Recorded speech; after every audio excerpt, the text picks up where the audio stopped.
Hi, everybody. Welcome to the Rubber Ducky channel. And right now, we've got 3 guests with me, and I think we have a Dr. Silkman coming on. Oh, I got to go mute it. Hold on. Every time. Okay. So I see YouTube changed it up, so our chat is way at the bottom of the page. That makes it so fun to try to catch up with everybody. Let's see who we got in the wing here. Hi, Larry. How are you? Glad you just got home from work and that you're choosing to spend time with us. That's very cool. We appreciate it very much. My Gamer popcorn will be Girl's ready. there. Hey, APEP. Just talked to APEP today in Discord. Mary's here. Hey, Mary. Good to see you, love. Hey, Sandra. She said she's never on time for anything, but she made this. That's awesome.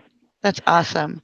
So we've only got 12, but that's all right. We're going to go ahead and get started. We'll warm up nice and slow. What did you guys, hi, Linda. What did you guys think about the listeners? What did you guys think about our podcast? Seems to be getting pretty good reviews. We've got all thumbs up, and it's had a lot of views already. So I was quite happy to hear that because, like I said, we're trying different things, seeing where we can bring some public awareness. Hi, Kelly. How are you? And Alice. And Linda. And Linda. Laura. Yes, said Linda. And Lyra. Good. Glad you guys made it. We're so glad you guys make it. You try so hard and we try so hard. We're glad you're here. So yeah, what did you guys think about the Cuss Road podcast where we actually walked in theory through? We have never really done a theory on the Ducky channel. And it is just a theory. It's just something that we feel that is a plausible event. We're not saying that is exactly how it occurred. Thank you. Or anything of that nature. We're just simply saying, with everything that we're seeing, this could be one of the plausibilities or possibilities. It's plausible. So, love the puddle tack. We got that from Lyra. That's cool. Yeah, it also, what happens with Puddle Talk is it gives the members that are coming in and out of the puddle all the time on Discord, they do a lot of little researching that adds up to helping us make the movies. And so we wanted to give them a voice too, as well as the guests that come into Puddle Chat and just say, hello, how are you and stuff. We want to be able to get those voices heard, I guess is the best way to put it.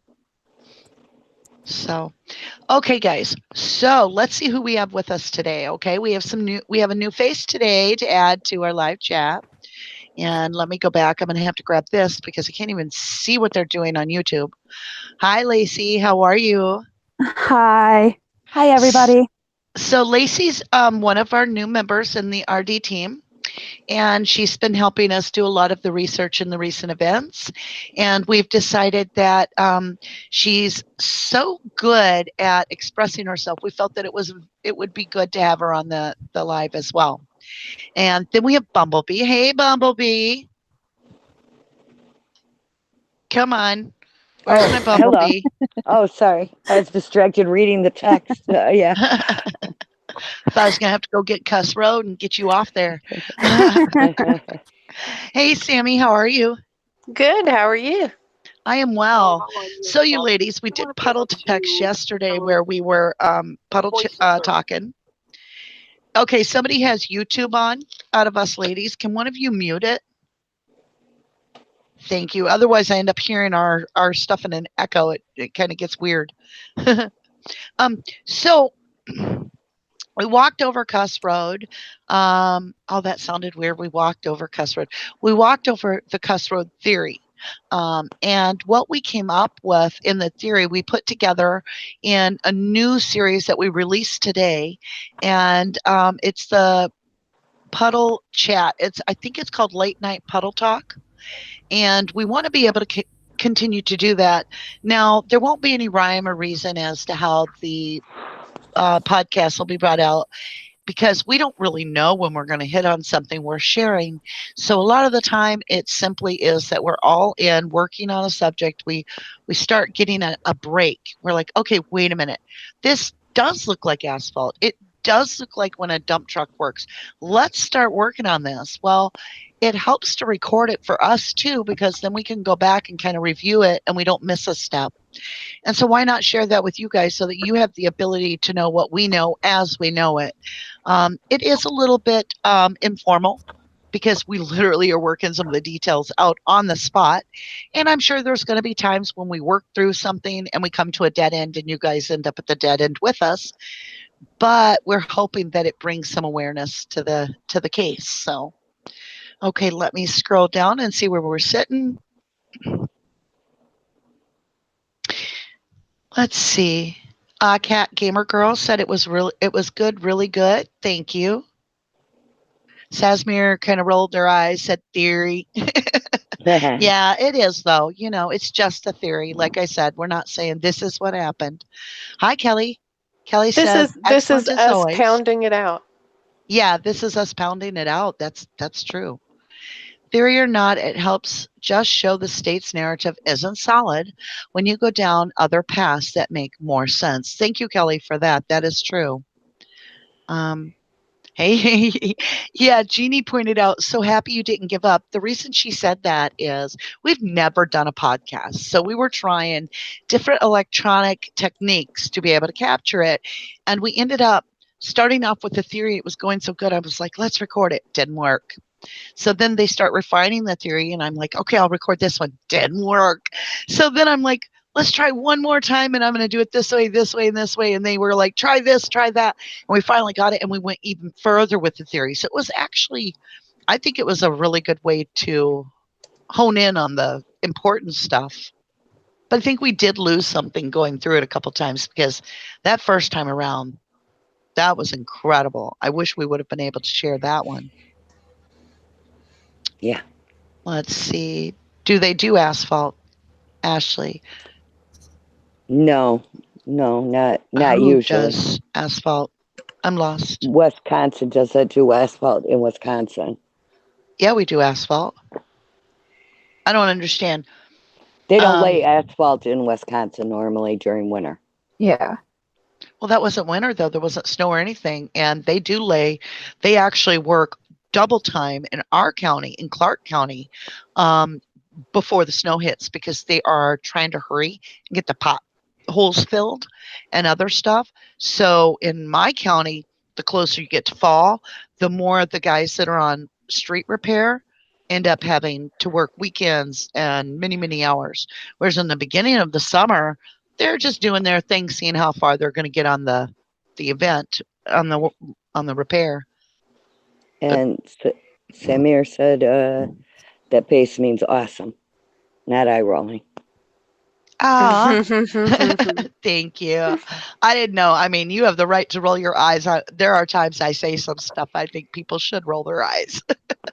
I'm like, because it sounds crazy when I'm like, Manitowoc and the judges and this guy's bad and that. It starts sounding like I'm just adding up a million people and the only person good is Steven. But everybody that we dig into, we find some serious issues with how they present themselves in this case. Ashley, it was November. It was the beginning of November, but yeah, it was unseasonably warm that year. Very warm. People were still out in short sleeves. So that tells you they would have still been they'll work right up until the first freeze is what they do. Sandra said, I may have missed it. Is it on a is it the podcast in Discord? Yes, Sandra. Yes. Thank you, Sasmir. We appreciate that. But we it's really posted here on YouTube. Yeah, it's on YouTube. It actually is kind of like a purple lightning type color. And it came out earlier today. Yeah, we just got it out today. Mary said, I think it's blood with dirt covered it, just saying. So, yeah. Good. Well, that'd be some really, really dark blood, dirt, though. But topsoil is pretty dark. Topsoil is very dark. I'm not sure it would appear as black as that. That looks like a void in the road. Yeah, and that dirt would kind of wash away. So true, right. And I think with the BB pointed out a great thing about the asphalt and why you would use asphalt if you were trying to cover up, let's say the murder scene where the blood was. BB.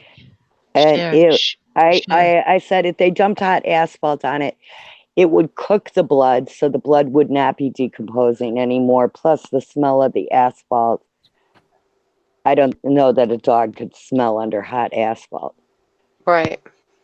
Yeah, I I'm agree. not sure that would work for a scent dog to be able to smell that. And keep in mind, we have the dog trying to get down there.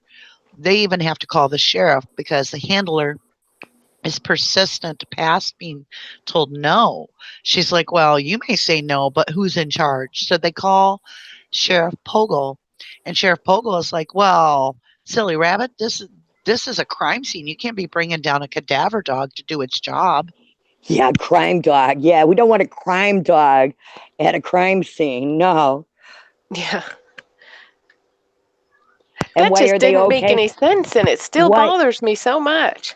Why are they okay to be at Me too. Avery's, which is supposed to be a crime scene too at Avery's, but the dogs can be there, but not at this place. No, because it's a crime scene.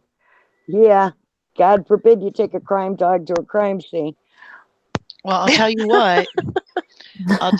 The fact that they don't want the dog down there makes me feel the same reason as why they don't want the coroner down there. Yep, the truth might come out. What does a cadaver dog and a coroner have in common? Mm-hmm. They can tell a lot about the murder scene or the death. About the dead. Mm-hmm. Yeah. The victim. The victim. They can tell you a story about the victim. Yep. Mm-hmm. Yep. So, okay. Jennifer says, hello, RD, BB, and Lacey. Love the video and all that you do, or all that you all do. Keep it up and love all the work that everyone does. Thank you, Jennifer. Thank you.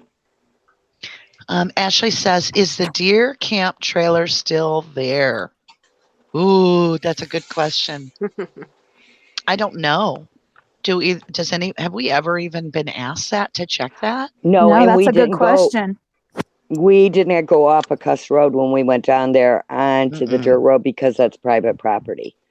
So and Jax didn't. West tried to do that for the listeners. And so she went off of Cuss for a little bit and she got a little bit of legal issue there. So we didn't want to push that. I don't want to have problems with Manitowoc.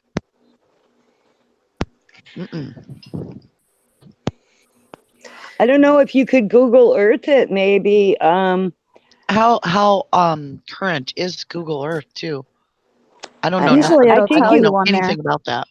I think you could set it for time frames. Yeah, they'll tell you on there if it's when it's from, like when the picture was taken. Has anybody ever just Google Earth Teresa Halbach's house? Like every I think day somebody for the I think whole somebody told me once that the deer camp trailer's not red anymore, but I don't know, You know if what that's I because wonder? it's not there When it or became if red. Wouldn't it be interesting? Wouldn't it be weird if we find out that the little red trailer at deer camp was only red like the week before Halloween? I'm just saying, this case is so strange. I would not be surprised. Yeah. I'd be like, oh yeah, they painted the trailer red to get it confused with Steven so that all the people would think that when they set on all this murder stuff. Well, I did find out from a friend on Google Earth, when you go to Google an address, that photo or even the satellite map that you're seeing is not current to the day. It could be as much as 5 years old. Right. T1 is with us. Hey, Man. T1. T1, I want you to know I've been quoting you for like the whole week because every time we'll be in discussion and somebody's like starts to tell me that Cuss Road is like maybe not a big deal, I'm like, do they bring an ambulance to a stump? That's what T1 said, and I'm with that. Yeah, you don't know how many times she's thrown around your name. That's the best point I've ever heard, though. They're not going to bring in a stump. I'm sorry. They're not going to bring an ambulance to a stump. They're certainly not going to be getting the gurney out of the back of an ambulance because of a stump. Don't work that way. Let's see. Let's read what Diane. Hey, Diane. Oh, you never finished reading what you once said. Okay, I'll come back to it. Diane says, was Earl and his buddy pulling up trees to cover the RAV? Ah, that's a good question. We will get to you, T1. Diane, that's a great question because we do hear that Earl is pulling up trees that he says he's going to replant in his yard. Now is when we have a problem with the time of the year. You cannot plant a tree that late in the year in Wisconsin and it's going to survive. There's like certain nature laws, and I know people are going to say, well, they wouldn't know any better. Yeah, they would, because just because somebody's not book smart doesn't mean they don't have common sense. And in this area, when it's very much in November, to start packing it in for winter, because any second it's going to bust out with some serious weather. It could be a blizzard, it could be just snow, but in November you're getting ready, you're getting winterfied, as I say. And you're putting your lawn chairs away, you're making sure there's no pool laying out there full of water, you're putting your four-wheeler and your lawnmower and stuff in the garage, and you're getting ready for some serious weather. So they're not going to be putting these trees somewhere else. So later, after he says he's pulled up trees, and we're looking at the RAV, and we see these trees all piled on it on the front end, and then there's pictures of these trees, and you can see they're like overgrown saplings, which makes sense because you could pull those up pretty easy. However, it was interesting because one of the reports from one of the investigators, and I can't remember where I read it, but he said he found it interesting because the trees still had their roots on them, which is key to this. That connects the two situations. With Earl pulling up trees to replant would naturally have their roots on, because you'd want the roots to plant it. So I can't say that Earl went and put these things on there, but it would appear that the trees that Earl pulled up end up being used for the RAV. So I'm not sure where that gets us, but it does make you ask a question. T1 says, I haven't had a chance to watch our most recent Cuss Road video podcast. My question is, does this eliminate LE of killing TH? Why leave her body on Cuss Road until the 7th of ASY? Yeah, I think he's got a good point. What do you ladies think? If the body is, if there's remains and body parts on Cuss Road on the 7th. Well, here, go ahead, baby. Oh, I didn't say anything. No, it's all you. Good, go ahead. Okay. All I want to say is this is like, we're not ruling out anybody that seems to be in the circle of possibility, the realm of possibility here, that could really truly be suspect. We consider them until we can get to that point where we can say definitely beyond a shadow of a doubt, this is not possible. Well, let's think about the idea too. So if her body is still there on the 7th from the 31st, and this may narrow down a little bit more as to, if law enforcement had participated in that, why wouldn't her stuff have come up on the 5th when the family left the property, in other words? So the ample opportunity was on the 5th, law enforcement now has taken a hold of the Avery salvage yard, and it's become a crime scene. So we have nighttime, which nobody's going to even notice. We have planting going on within the trailer even.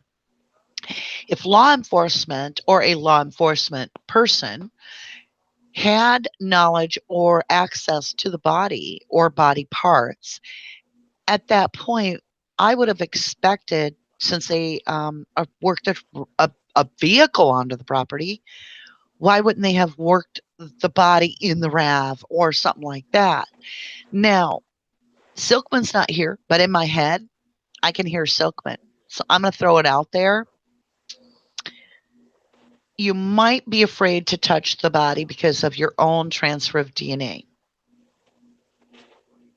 So if you're going to find a body and now you're going to go put it somewhere else, it don't matter if you're the president of the United States, you still got the same DNA as your neighbor. I mean, the same risk of DNA transfer as your neighbor. It doesn't matter how special you are. You run the risk of putting your DNA on the victim. Unless, wow, you guys, that really makes sense why we find bones, doesn't it? So if they found a body, I'm just going to play this theory out for a minute with you guys in my head. This just really came to a really hard point for me. If you find a body and you want to plant it on somebody else, you run the risk of planting your own DNA, incriminating yourself by even touching the body, unless the body's cremated. Then you could rake the bones right into a box, and now you can plant them anywhere. Huh. Yeah. That's why she was cremated in my mind right now. That answered something from me, you guys. I don't know about you guys. You just joined me on where I get zoned in, because man, that makes a lot of sense. So if on Cuss Road, yeah, T1, I'm going to say yeah. I would say that it does. In my personal opinion, I would say it reduces the chance that law enforcement are the ones of killing TH. It increases the possibility of somebody very significantly close to this individual of actually the fact that this. Or, Go ahead. sorry. Yeah. No, Or, don't apologize. Jump in. or when the police, they covered it up. They got there was a body, and the police possibly are the ones. I don't know. I'm just saying. It could just be that they are the ones covering everything up. That's all. Right. Like they find it on the 7th and they're like, okay, let's go do this. Yeah. Right. Okay. So yeah, T1, I think when we're looking at the RAV, if now we're all still right now, we're kind of thinking about the theory on Cuss Road. If we are looking at the kill zone on Cuss Road, if that really is the kill zone, then the thing that comes to my mind is a person had to get in that RAV and they had to drive it. So if her body got thrown in the back of the RAV and now they've got to drive the RAV, they don't know. The killer, this killer has no idea or guarantee, I should say, that Steven's going to be the one that they target. However, the news would imply that Steve would probably be the target just because $36 million lawsuit with county involved. It does point to the direction that they can pretty much think that, yeah, county's probably going to go after this individual if this murder takes place near his home. But there's no guarantee.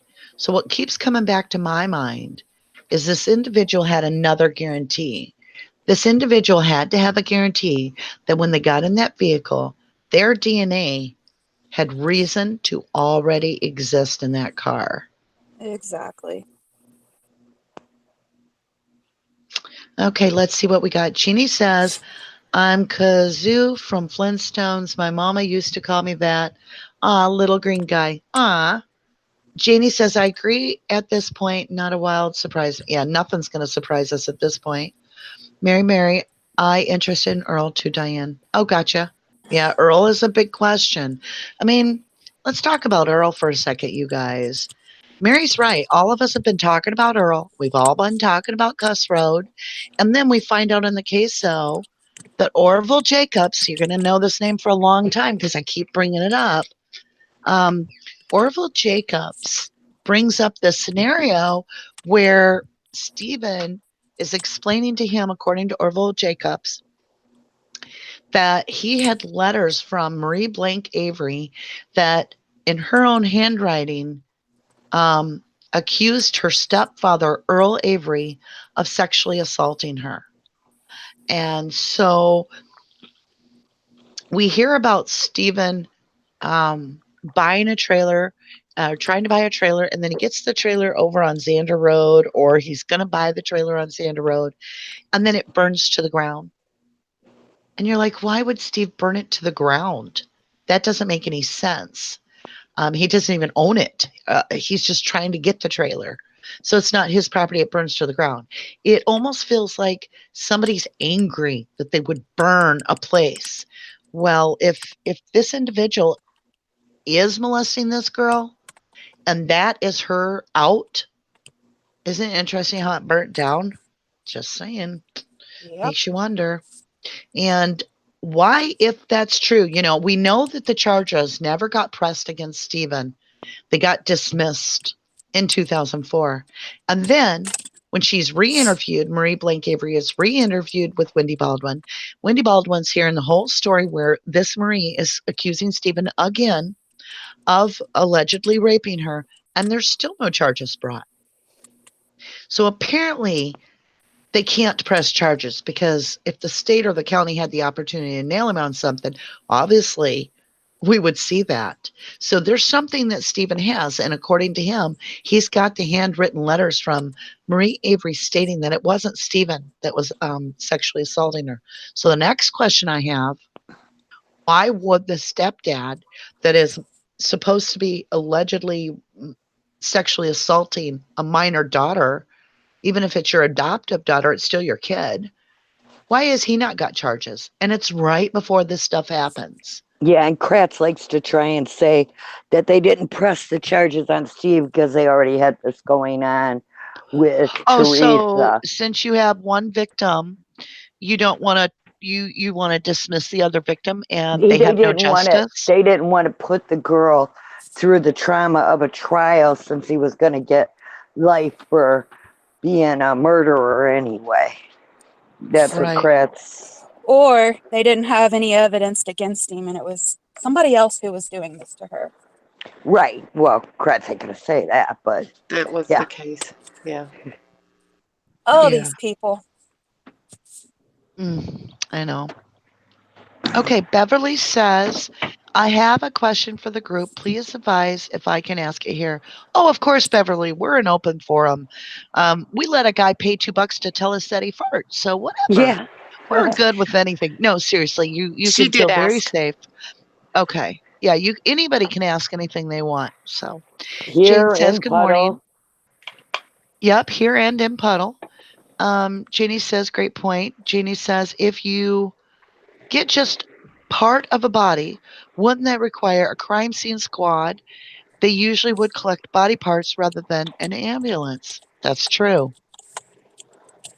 So did they find a body? I mean, hey, I'm not trying to suggest they found a body, but at the same time, I'm asking myself the same question because we have H1 and H2, and Lynn Kaczynski's notes are saying that they showed these pictures to Brendan, and Brendan told them, 10 different scenarios. In one of his scenarios, well, all of his scenarios, the body's never cut up.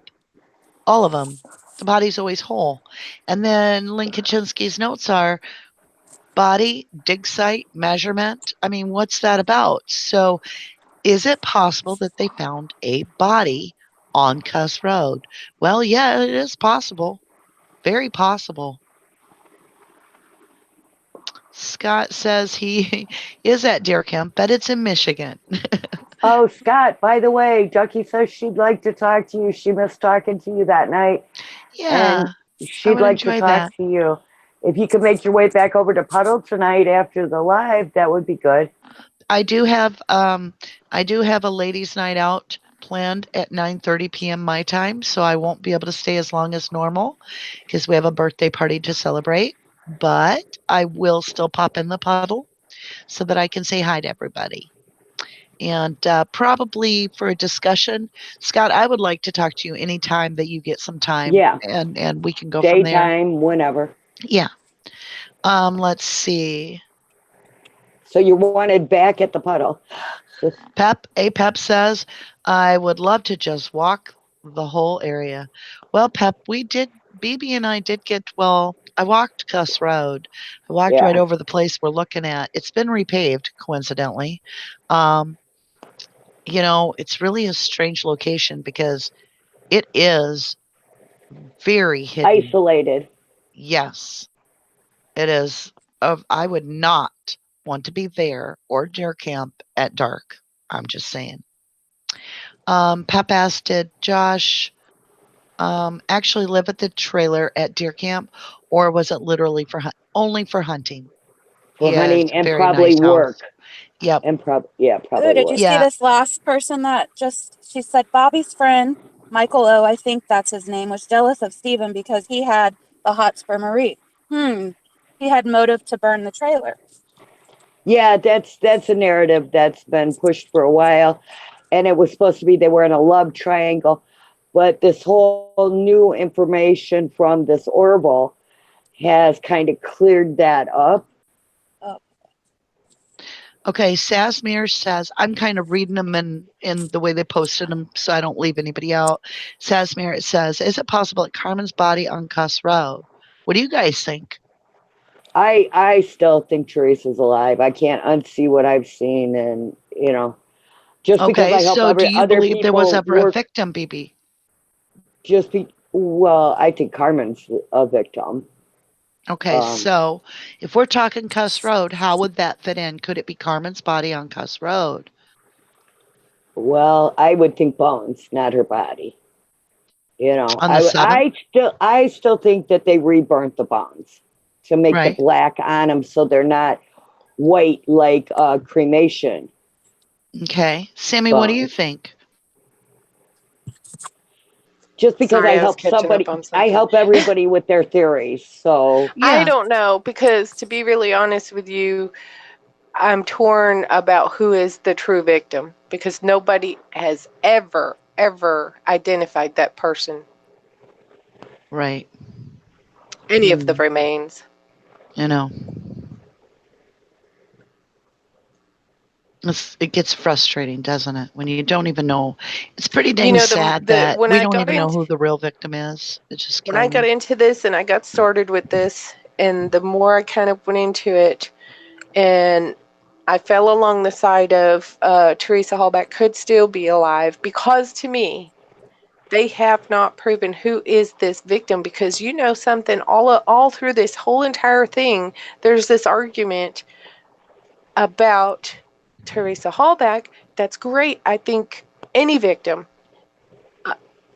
they just want justice for this victim, because there's never been an identity to the person, a real, true verification. If they were telling me that was my kid, you bet your ass I would. Sorry, That's you just okay. bet I would want to know beyond a shadow of a doubt that that horrible, awful crime was or was not my kid.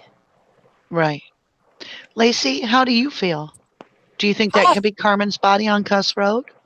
I just feel there's so many ways I go each day. I don't know. Anything's possible. Anything. Before BB, I never once thought that she was alive, but, once I found out more and more, you just never know.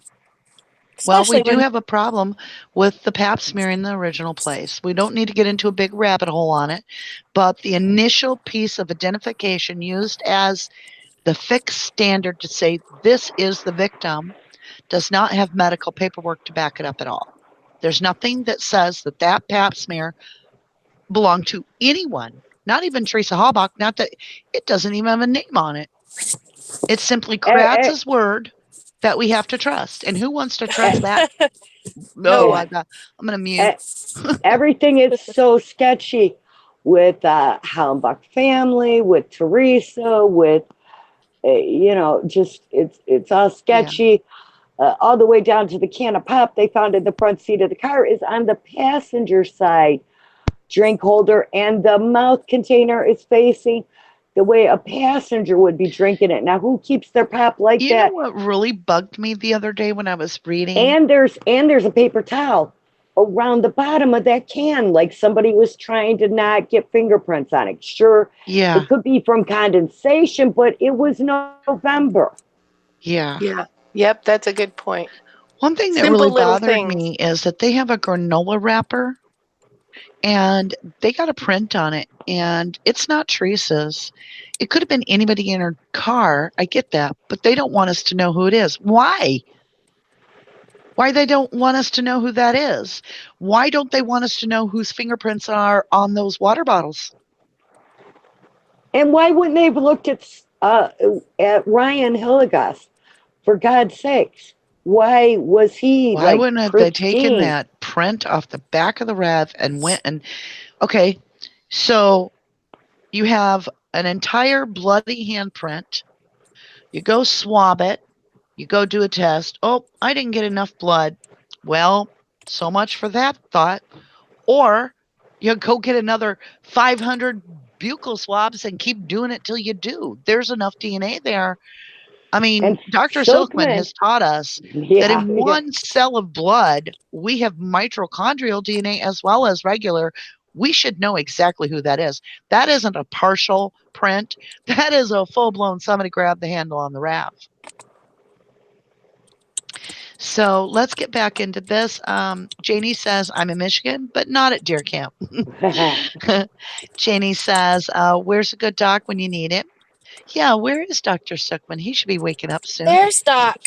He's here? He's right there. He just came in. Awesome. Yep. See, that's called perfect timing. Jenny Oh, says, yeah. is there a doctor in the house at Lyra? Paging Dr. Silkman. Paging Dr. Silkman. You have a patient on line 2. Kathy Dunphy. I hope I didn't mess up your name. I'm sorry if I did. Love your channel. Just a thought. It would be pretty yucky handling a week-old body. Oh, my God. But police and coroners and all of those are used to that, or should be. It'd be yucky to handle a 1 minute old body. Ooh. Okay. Diane says better to say no if they offer to pick up the cremation. Also, Kratz probably killed. Oh, wow. Wouldn't that be a twist? A big one. Hey, you know, I still to this day think that because Kratz was the DA of Calumet County, Carmen's doing all kinds of law stuff because she had the hit and run in June or July of that year. She's getting the no contact order for Gary Cree. She's getting her license revoked. Who's prosecuting Carmen? We should look into that because what if Kratz has something to do with her cases? Ooh, that would really burn me. I would hate that. I have a hard time when she doesn't have a prescription. Carmen doesn't have a prescription for the methadone, which is a drug used for treating somebody that has an addiction to what is it called? Methamphetamine? Yeah. Okay, so she's got an addiction to methamphetamine. Well, no, actually, it's not for that. It's for usually heroin. Okay, or, so she doesn't have any opiates. addictions. She has no addictions to any of that. It shows that her organs are pink and fine and all this. There's no prior knowledge of any type of that use. And she's got methadone in her and alcohol. I just, she was And a she pothead. had that sketchy meeting at that restaurant with the district attorney, was it? Well, it wasn't a restaurant that I ever heard of. I always heard of the one where it was an out of the way place in a car. Yes. And that I always thought it was the DA. And then another person, I believe it was Michael Ryan, said no, it wasn't. It wasn't the DA. It was DCI, the state of Wisconsin, and that they were harassing Carmen. And what were they her harassing her something. to do? They wanted her to do something, and she was saying, no, I'm not doing it. And then she's dead. So that's why I feel she's definitely a true victim, and I know that,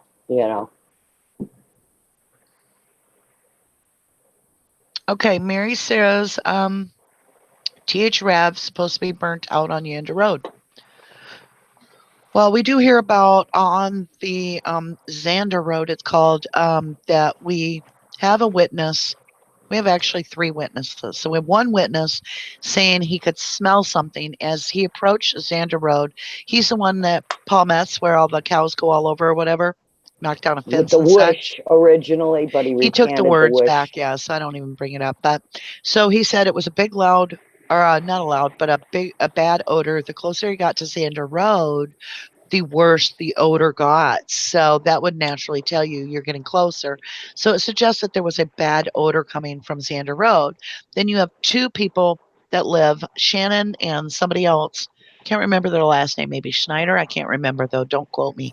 But they reported that they had seen plumes of black smoke coming. from an area. Well, when you listen to their description, it really doesn't point you towards, and they disagreed later that it was Stevens. They said it was actually over a little ways further. It took me towards Sander Road again. So something happened on Sander Road. Now, according to the story that they were given or that they were sharing, was they were told by law enforcement that a house was being burned, like a controlled burn, like a house was being burnt down, an older house. And so, of course, there's no way to verify that, and we have no idea. There's also 2 girls that claimed that there was a fire that night in the quarry. Wow, yeah, that is true. Now, that's something interesting because we heard about that a long time ago. There were 2 teenage girls that supposedly were on Halloween night, and I don't know what on earth they'd be down They in the had a quarry for. sleepover and they were outside and they went to investigate or something. Yeah, and then they heard talking, and they saw 2 men, and they were standing in front of, was it a burning barrel or just something was on fire? I think it was just a fire. I don't think it was a barrel. Okay, and anyway, the 2 men were burning something and talking in the quarry. So it's interesting that we would have somebody burning something on Halloween night in the quarry, and then later we have all this action with cadaver dogs and, want to roll an ambulance down here and all this. It's getting too tight for coincidence. It is. Hi, Dr. Silkman. We did leave you a link.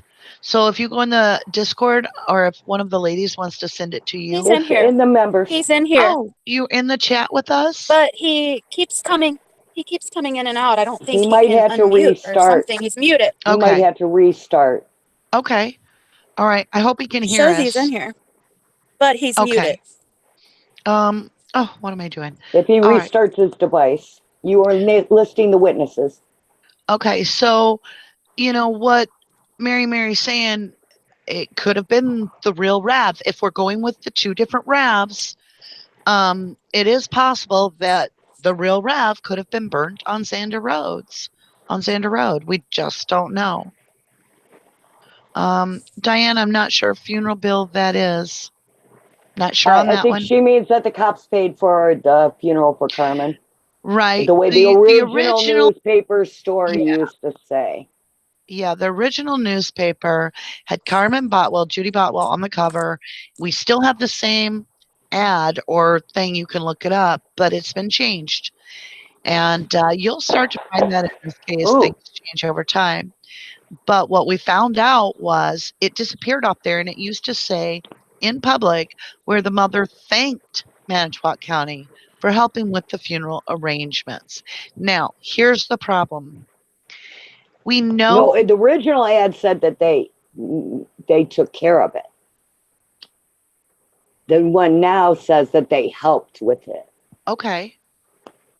I can't remember exactly how it was worded, but it implied that Manitowoc County had footed the bill in the first one. Then it came back out. And now, one thing that really bothers me is your daughter has passed away and is laying in her living room. And at what point do they immediately start telling you how your daughter died when not one lab test has been done? There's no marks on the girl. How in the world would law enforcement, or why would they even suggest that they know what has happened to this girl? And they're telling her right away she's OD'd. Yeah, they can't possibly know that. Not at that point. Right. They could have maybe smelled alcohol on her, but. Yeah, they could. If they knew she was OD'd, it would be called an embedded confession, getting caught. Right. We can only give them so many. I mean, if they really did do it this way, and then they slip up and tell on themselves by statements like this, you kind of have to look at it and go, you told on yourself. You told on yourself. So how did they know to tell the family? And, oh, look, magic wand. Her talk screen comes back, and guess what? They were right. How did they know to have a narcotics investigator show up at Carmen Botwell's home?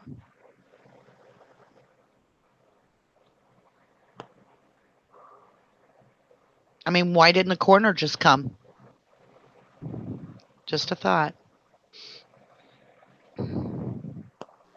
Logically, if you're the one in the situation, there's no way in the hell they could turn around and tell you that this person has overdosed and you've not had any of the autopsy, the screens, any of that. And all Come she's on. ever been caught with is marijuana. Yeah. And there's been Diane, nobody overdosed from marijuana. So Diane has a question. Kratz was with the girl who overdosed? No, hun. No. I said that the girl that overdosed is Carmen Botwell, and she had court in Calumet County, and Kratz is the DA, so it would be interesting to know who prosecuted, which I'll have to look it up, her case. Was the DA. Right. Lyra says, I'm curious about the witness saying damage to windows. What are your thoughts on that? In the car on the Irving roundabout. Koenig. Yeah.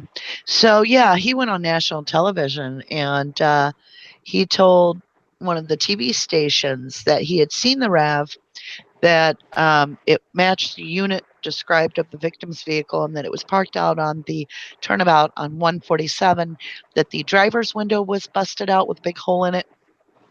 Not busted out, but had a big hole in it. And that the driver's passenger side, I don't know how to explain it, driver's door side had a hole in it too. So, what are our thoughts on that? I don't know.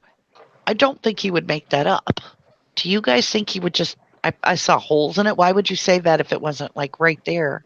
But the other ones, who knows if they even saw it close enough to notice or even thought that was anything too important if they were just reporting the vehicle. But he reported it on television. Well, I think you might be confusing two different guys, because the one guy who called the reporters, he thought he had seen the car by Carmen's. Well, Irving Koenig went on television and reported there were holes in the windows. Then there was an old guy. His friend called the police then, and he was all wound up because then they came out to interview him. But he had originally stated that he thought that he had seen the RAV near Carmen Botwell's house. Yeah, that's a different guy than I'm talking about. I'm talking about Irving Koenig. Right. Yeah. I can't remember names and I murder names. So. But Irving Koenig went on TV and said there was a hole in the driver's window and on the driver's door window, and that he had seen that. And then his buddy got all worried and called, and oh no, that's the other guy. I don't know. That might have been Irving Koenig too. I don't know. I know that he said the news broadcast was coming out and he was all worried, calling Calumet on the old guys. We got a lot of old guys in this case. We got the two old guys that are hunting. That's the one who had said originally that he seen the RAV on the same street or kitty corner from Carmen Botwell's house. Right. You guys, we're going to have to do a better job. We only have 18 likes out of 39, so we need to get better at this. Okay. Mary says, let me go back up to this. I just scrolled and lost the whole line. Oh, boy. I'm like, I'm never going to get back to where I was. I'm just going to have to grab a spot and go. I'm way by. Oh, here we are. Okay. Let me speed through this a little bit. Lyra says, yeah, that's weird. What was weird? Diane said something. Diane, Kratz, no. Kratz, I never was saying that Kratz was with the overdose girl. I was just curious. This is kind of how we go through a process of hammering the details out, because you kind of have to work through each little detail a little bit at a time. Try and fit all the little puzzle pieces in together. Yep. Okay, we're up to 23. That's good. Mary's got a great point. She usually does, but this is a really good one. Oh, yeah. Okay, let me back up before I bring up her point. So H1 and H2, and then you think of Cuss Road. So H1 and H2 was a note, and it is evidence pictures. It's 90-some pictures of H1 and over 50 pictures of H2. Lynn Kaczynski made a note that it said, And it was pictures, by the way, that he had a note of. And he said body, dig site, measurements, right? Now Body remember measurements, dig this. site, something, yeah. Yeah. Mary says, oh, yeah, they were going to show Jody a body too. And that is true. Oh, yeah, I kind of remember that, yeah. So why are they saying they're showing these people body? Is that really what's down on Cuss Road? Did they find a body, you guys? I'm starting to lean more and more that they found the whole body. Or are they pictures of Carmen's body in the morgue? Just saying. I don't know. They find something on Cuss Road. Oh, yeah. Yeah, Jeannie, ladies' night out is going to the dock, and we go out to the dock over the water, and we just relax and have a little wine. So it's a little bit fun. It's a relaxing time. So Kathy, Bobby's friend, Michael O., I think that's his name. Yep, Michael Osmussen was jealous of Steven, very much so. Marie said he hated him. But Kathy says because he had the hots for Marie. He had motive to burn the trailer. Oh, yeah, he did. He had motive technically if the Steve having an affair with her is a true, if it was true, because not necessarily. She could have not had she could have not even had one thing about Steve. But just like Maria was telling everybody else it was Steven, she could have lied to Mike and said it was Steven. Right, yeah. Mm-hmm.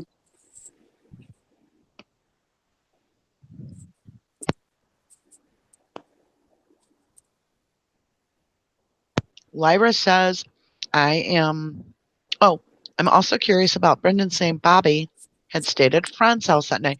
You heard that too, Lyra. I did too. I thought that was interesting because Bobby said he went to work that night. I wonder if they ever checked. Why would they? They don't check anything else, but did they check to see if Bobby really did go to work? It doesn't seem like they looked at any of this stuff and took any of it seriously. They had one agenda. Didn't go to work. Yes. APEP is asking, I heard you guys say today that Brendan was shown a picture of a body. Haven't heard that. Can you give us details? So Lynn Kaczynski has some notes. And in them, he is taking notes between an interview. And believe me, it is the most messed up garbage you'll ever read because you don't know who's saying what. He doesn't put down who's saying anything. It could be him talking. It could be investigator. It could be Brendan. It could be the neighbor guy. Who knows? He just writes everything said all in like shorthand. And then at the bottom of it, he puts evidence list. And then he puts H1 and H2. And then he goes on and talks about photos, H1 and H2 photos.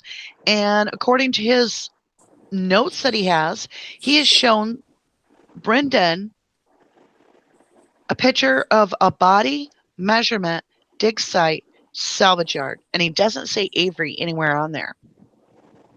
And we know that even the state's trying to pull off that little red trailer at Deer Camp is Stevens. So I don't hold any water to the salvage yard part.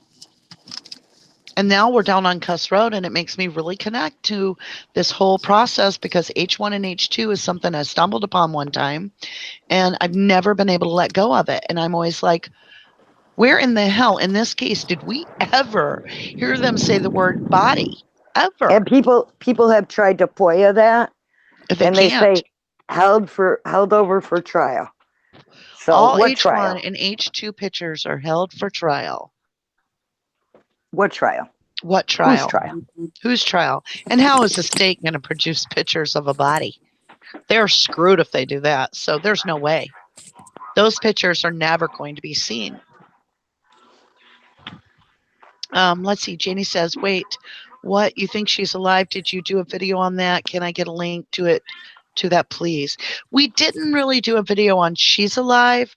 We did more of a video. It's called Feeling Alive, and it's just an open discussion. Feeling Alive in the Case, I believe, is the name of it. Yeah, it's just an open discussion on walking the where we idea. talk up my theory a little bit. Yeah. Yep.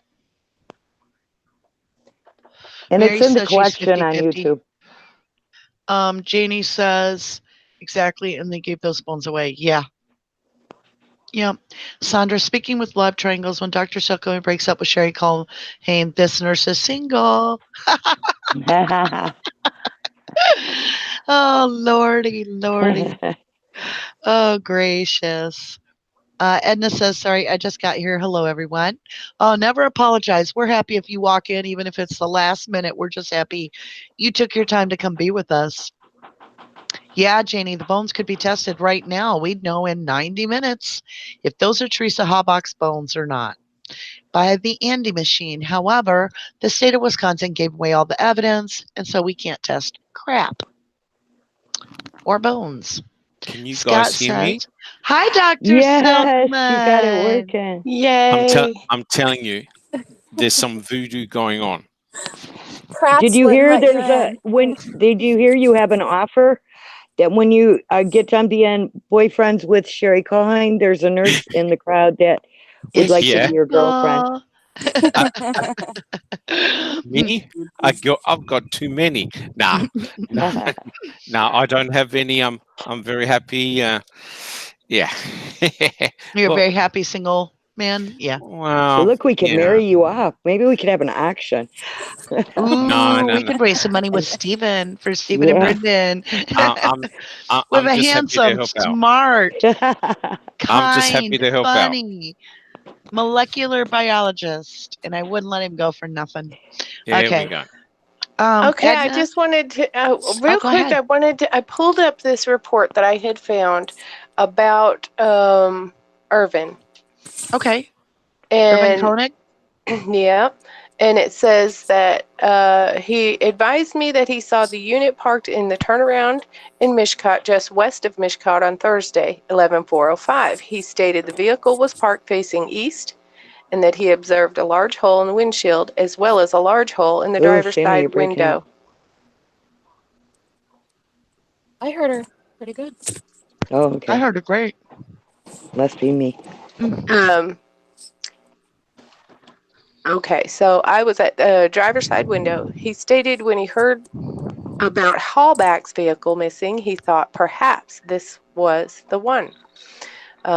He stated the one on television wasn't the same color. He further indicated the vehicle shown on television as a result of the preliminary hearing 12/6/05 did not seem to be the same unit. And the investigation continues. Investigator Dietering. But this date of activity is 1/21/06, so that would be when they wrote it up, maybe? I don't know. Yep. So then Yeah. that's not the guy's name, the one that reported the RAV over Actually, by there's more later on that guy. Well, this guy called Carmen. in, so. Yep. Yeah, there was one that called in, and he thought that, well, his friend called in, and he had called the guy who's seen it had called the newspaper or something. Yep. And they were sending out a news crew, and then he got all wound up and excited and nervous about it and got kind of scared. And then he had his friend call the police and report it.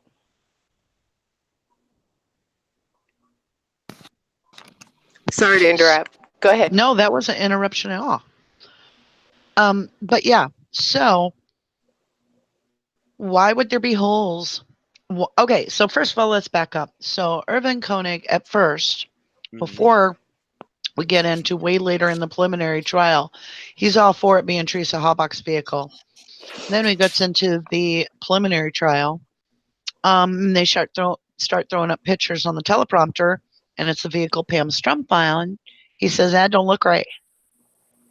And when you because there's another report that his wife does too, because they go back out to his house a couple times. But anyway, when you look at this case, we really do have a problem, because even if that vehicle is mystic teal and it can be every color in the world, I don't care that it changes colors, none of that. The problem I have with the color of the vehicle is that it is dark green at all times until we get right up to the salvage yard. And then people start seeing the color variances. So that's the problem, is that we have more than one witness. We have a picture of her by the vehicle. We've got the mother saying dark green. We've got the people. How many times did Tyson say it was green in that one little thing there? 3 or 4. I thought it was more than that. Yeah, he always mentioned green. And he would say dark green Rav. I remember having to read that so many times. I was like, really? You don't need to say it that much. But he was like overstating it. Every chance he got, he wrote that in his report. Yeah. But that's the only problem I have. I'm at the point to where I've been looking at that Rav cover on the back tire in the Calumet maintenance garage, because I'm going to say it again.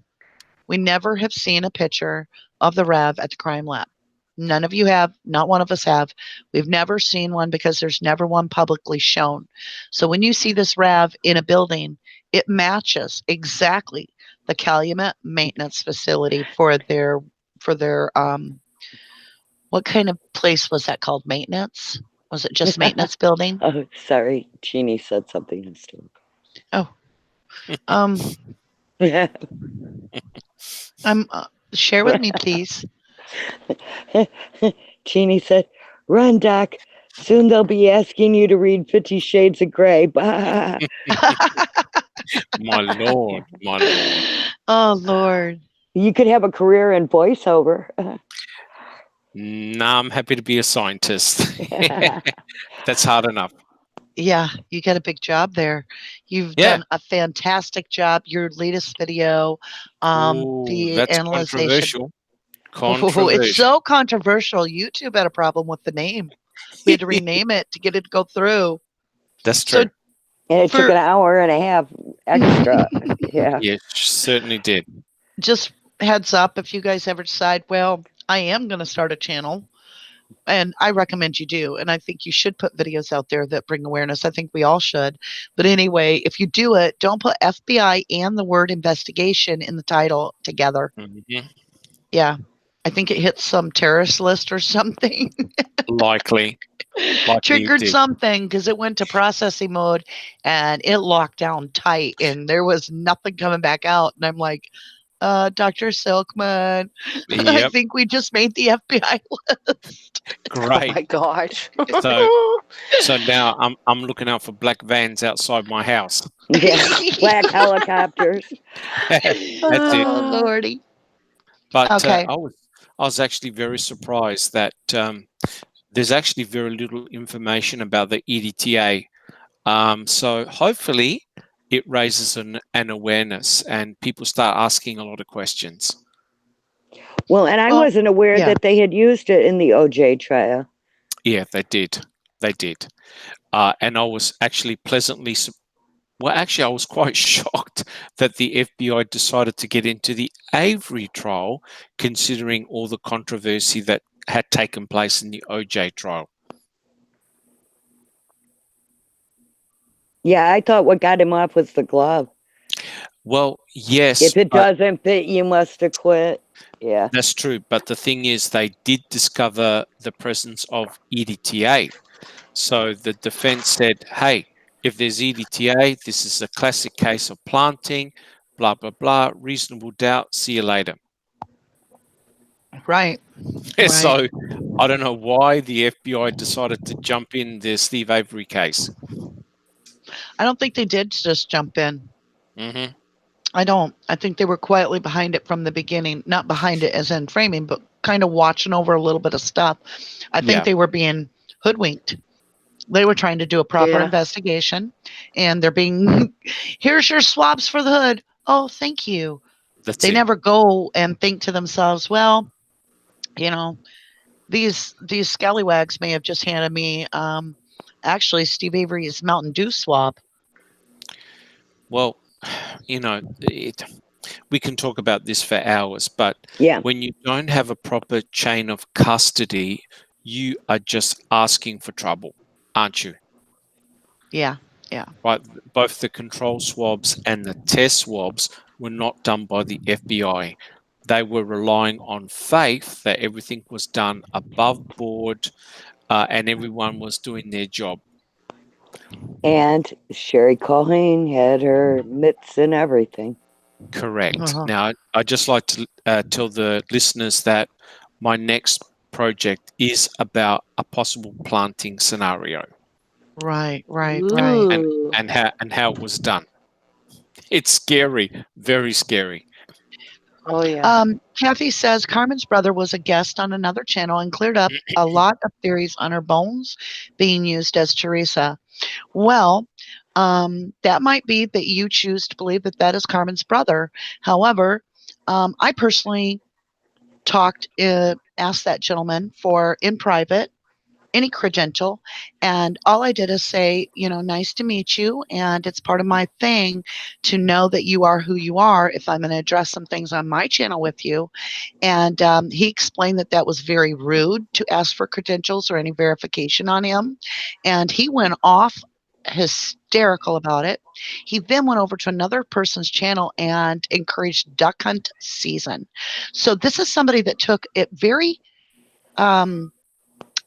became very defensive by asking just simply to prove anything that is Carmen's brother. And And the so other person claims I that they interrogated him originally about his true origins and that he gladly gave all the information. Well, but then why it be was never offended shown to when any of you ask? us. In this case, I don't believe that I have, let me put it this way, let me word it better. It's my responsibility if I'm going to bring something to you guys, and I'm going to say this person is who they say they are. If they're involved in this case, I need to be able to actually present something to you and say, this is so and so. And so I wasn't trying to be rude by saying, can you give me something that shows that you really are related to Carmen? That's all I had asked. And he went on, not for a couple things in private, he took it fully on my channel. He began to harass me on my channel. He carried it on for weeks and weeks and weeks. So this was something that struck this gentleman as such a defensive, and there's no reason for it. If he's actually Carmen's brother, he knows quite well that I am all about Carmen and that I really have grown. I have bonded with this victim so much that I'm all about Carmen, and I do nothing but try to bring light to what I think is a murder in her case because she had no prescription. But you may choose to say that Carmen's brother came on there, and you may buy that. In this case, sometimes you find out people aren't who they say they are, and I know that for a fact. I've had that firsthand, and so I don't buy it. I don't believe that is her brother, or I believe he would have just handled it a lot more classy. I don't think he would have been name calling and starting all kinds of drama if the person has actually done nothing but tried to bring light into the situation for their death of their sister. And I've done nothing but pay respect to Carmen, and I assure you that. So I find that I call bullshit. I call bullshit. I agree. So Yeah. let's get back onto Cuss Road. I know it's open live, and so of course we can talk about anything you guys want. But I'm really stuck on Cuss Road, you guys. So we've got this black spot in the road on Cuss Road. So I don't know if everybody had a chance to watch the earlier theory we put out, but something that one of the listeners had suggested is that they drive a dump truck for a living. And they said that when they dump a load, it leaves the exact, and that was the quote, exact kidney bean look, the kidney shape spot, and that you'll even see the little trail as the tailgate swings to drop that load. And he says that's what he's seen on Cuss Road. And then it was Jeannie that had suggested, with it being so intensely black, could it be asphalt? So we started really looking at this whole picture. We were able to blow it up pretty good. I invite you to go look at that podcast that we released today because it shows the pictures that we're addressing. So the ambulance is what's down there. It's not the Salvation Army truck. We've debunked that because it has the red stripe, the emblem, everything. That is an ambulance. And what it looks like to us is that they are pulling out a gurney. Now you'll see that on the right side at Cuss Road, if you looked at that like a big giant upside down teardrop, Okay, Cuss Road. On the right side of the teardrop, you see the crime tape is in a giant T shape. It like covers from one end to the other, horizontal to the van, parallel to the ambulance. You see the state crime lab down there in its yellow vehicle, and you see a barrel sitting there. Is what I think that is. That's what I really, really believe. And then the ambulance in the next picture. Oh, and I'm sorry. There's a red car in the middle. And where the red car was, this all changes. The next picture, what we see is the ambulance is on the left side of this eye drop, or teardrop, I should say. It's facing the opposite direction as though it's ready to leave. That's why I would think that that would be an after picture. And the barrel is no longer in that place. That dark shape is gone. So what I've been wondering is it possible that they weren't pulling out the gurney for a body? They were pulling out a gurney to make room for a burning barrel to be slid into the ambulance. We don't have a By the coroner. way, Roland Griff left us a nice picture of the Cuss Road in good. Huddle Chat just a little bit ago, where you could see that the car is red in color. Yeah, it is. Very, yeah, Very, you know, very red. Maroon, Yes. reddish color. yeah. Thank you, Edna, for hitting the like button. It just makes us feel good to know that you guys are enjoying what we do, that you're benefiting from it. And the more we see that activity, the more we know that you're going to be an active member to go share some public awareness. You know, even like I've always said, even if it's not anything to do with my channel, if you're talking about Stephen and Brendan out there, I thank you personally, because that means we're getting stuff done. We're putting pressure on the state. We're keeping the world watching them. Okay, so back to Cuss Road. Edna's got a good point about it. She says it wouldn't surprise me if they used an already deceased body and passed it off as Teresa. Nothing about them would surprise me. Well, the thing is we never see a body though. So what would be the point in planting a body down on Cuss Road that you're then going to turn around and try to hide? Thank you, Jane.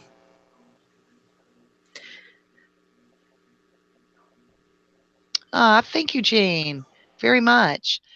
So I'm saying, in my opinion, if that's a body down on Cuss Road, then the police have nothing to do with putting the body there, because they're the ones trying to hide there's a body down there.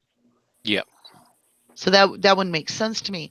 It almost makes me feel like that they found the body and possibly the RAV, if they've already put a RAV on the salvage yard. Wouldn't that be a mess? So if they're down at Cuss Road, and let's just walk the theory, because that's all we're talking tonight, because we don't really know what happened. So we're just saying, if that is asphalt, there would only be one reason to put asphalt on the road in that spot, to cover something. And BB, you made the point. There's only one reason to cover something with asphalt. That's if it's blood or DNA. Well, yeah, or a burnt spot. Or a burn In spot. this case, anyways, that would be making some sense, maybe. Mm-hmm. Okay, so if we've got that scenario going on, that would mean then the killer is separate from law enforcement. So that would have meant that the killer would have done something to track the victim down on Cuss Road. Then, see, in my theory, even if they burnt bones with tires over it, they'd still want to cover it up. So new asphalt would cover that up too. Yep. Yeah. But if it was a car that burnt down there, why or anything. burn it in the middle? I just can't buy the burning in the middle of the road thing, because they've got burn barrels all over, and we already have a cell phone burnt over at Deer Camp, possibly a camera, and it's one of the guys even said items that we need cleared. So obviously there's some items down on Cuss Road. We have the 8x5 foot taped off area over there behind Randance, right on Randance Deer Camp property. And we've got 3 investigators there. One bent over a bucket. They're saying on the walkie-talkie or cell phone, "Hey, you want to bring a shovel?" Stephanie, thank you. Thank you very much. So it's one of those things where you look at it and you go, okay, something occurred at Cuss Road. So if we really walk this through, and this victim's bludgeoned on that place on Cuss Road, as Zellner suggested, with the door open of the cargo, and that be the sling off blood from doing this that we see spattered across the door. It's the angle of the droplets. That's the critical thing. It's right. The angle of the droplet. It's like something has been sprayed on there, high velocity sprayed. Right. So that could have potentially, the victim would have fallen down right there in the middle of the road. Then they're going to pop her in the back. Now, at that point, you would think that it's possible that we have the mat or rug, that very heavy plastic rug in the back of the cargo. That could be what she bled on, because that's completely missing. And when you look in the back of the RAV, if you look at the right side where those blood marks are, you can see a line where in the carpet, it's got this brownish reddish stain that is an exact line that you could use a ruler against. It is exact, which implies that that blood took place where something was laid down there. We know that that something fit an exact measurement because the clean spot in the back is the same shape as the cargo. I just think if you hit somebody hard enough, black heavy-duty rubber behind it. If you hit somebody hard enough to make cast-off spray with a big heavy metal object in the head, that there'd be more blood. Not necessarily, because I don't know, head wounds bleed really, really bad. Well, I'm just saying, if they're on the mat, they could bleed a lot. That is not going to leak out. That is a heavy duty, like eighth of an inch black solid rubber. Right, but a rubber mat's not going to absorb the blood, so it would if it's got, like they do, which is about eighth of an inch. Well, actually, even more than that, about an eighth of an inch to a quarter of an inch of carpet on top of the mat. So these are heavy duty. I have one in my car, so it came with it, and it lines my entire trunk. So I can pull it out, and I have a normal trunk. But when I put it in my trunk, on one side it's black, and it's got pokies, a little bit of pokies on it that keep it from moving around. And it's very heavy to pick this rug up. And it's form fitted to my trunk area, completely form fitted. So if let's say there was roadkill that was bleeding on the side of the road, and I picked it up and I didn't have anything to do with it, and I was going to rush it to the hospital, and I put it in the back of my trunk, it could bleed out on that mat, and it's never going to get in my car because that mat is so thick and heavy. I mean, it's even hard for me to lift. It's got weight to it. I have to have help getting it in and out of my trunk. Well, the RAV had one that was double the size of my trunk, and it's gone.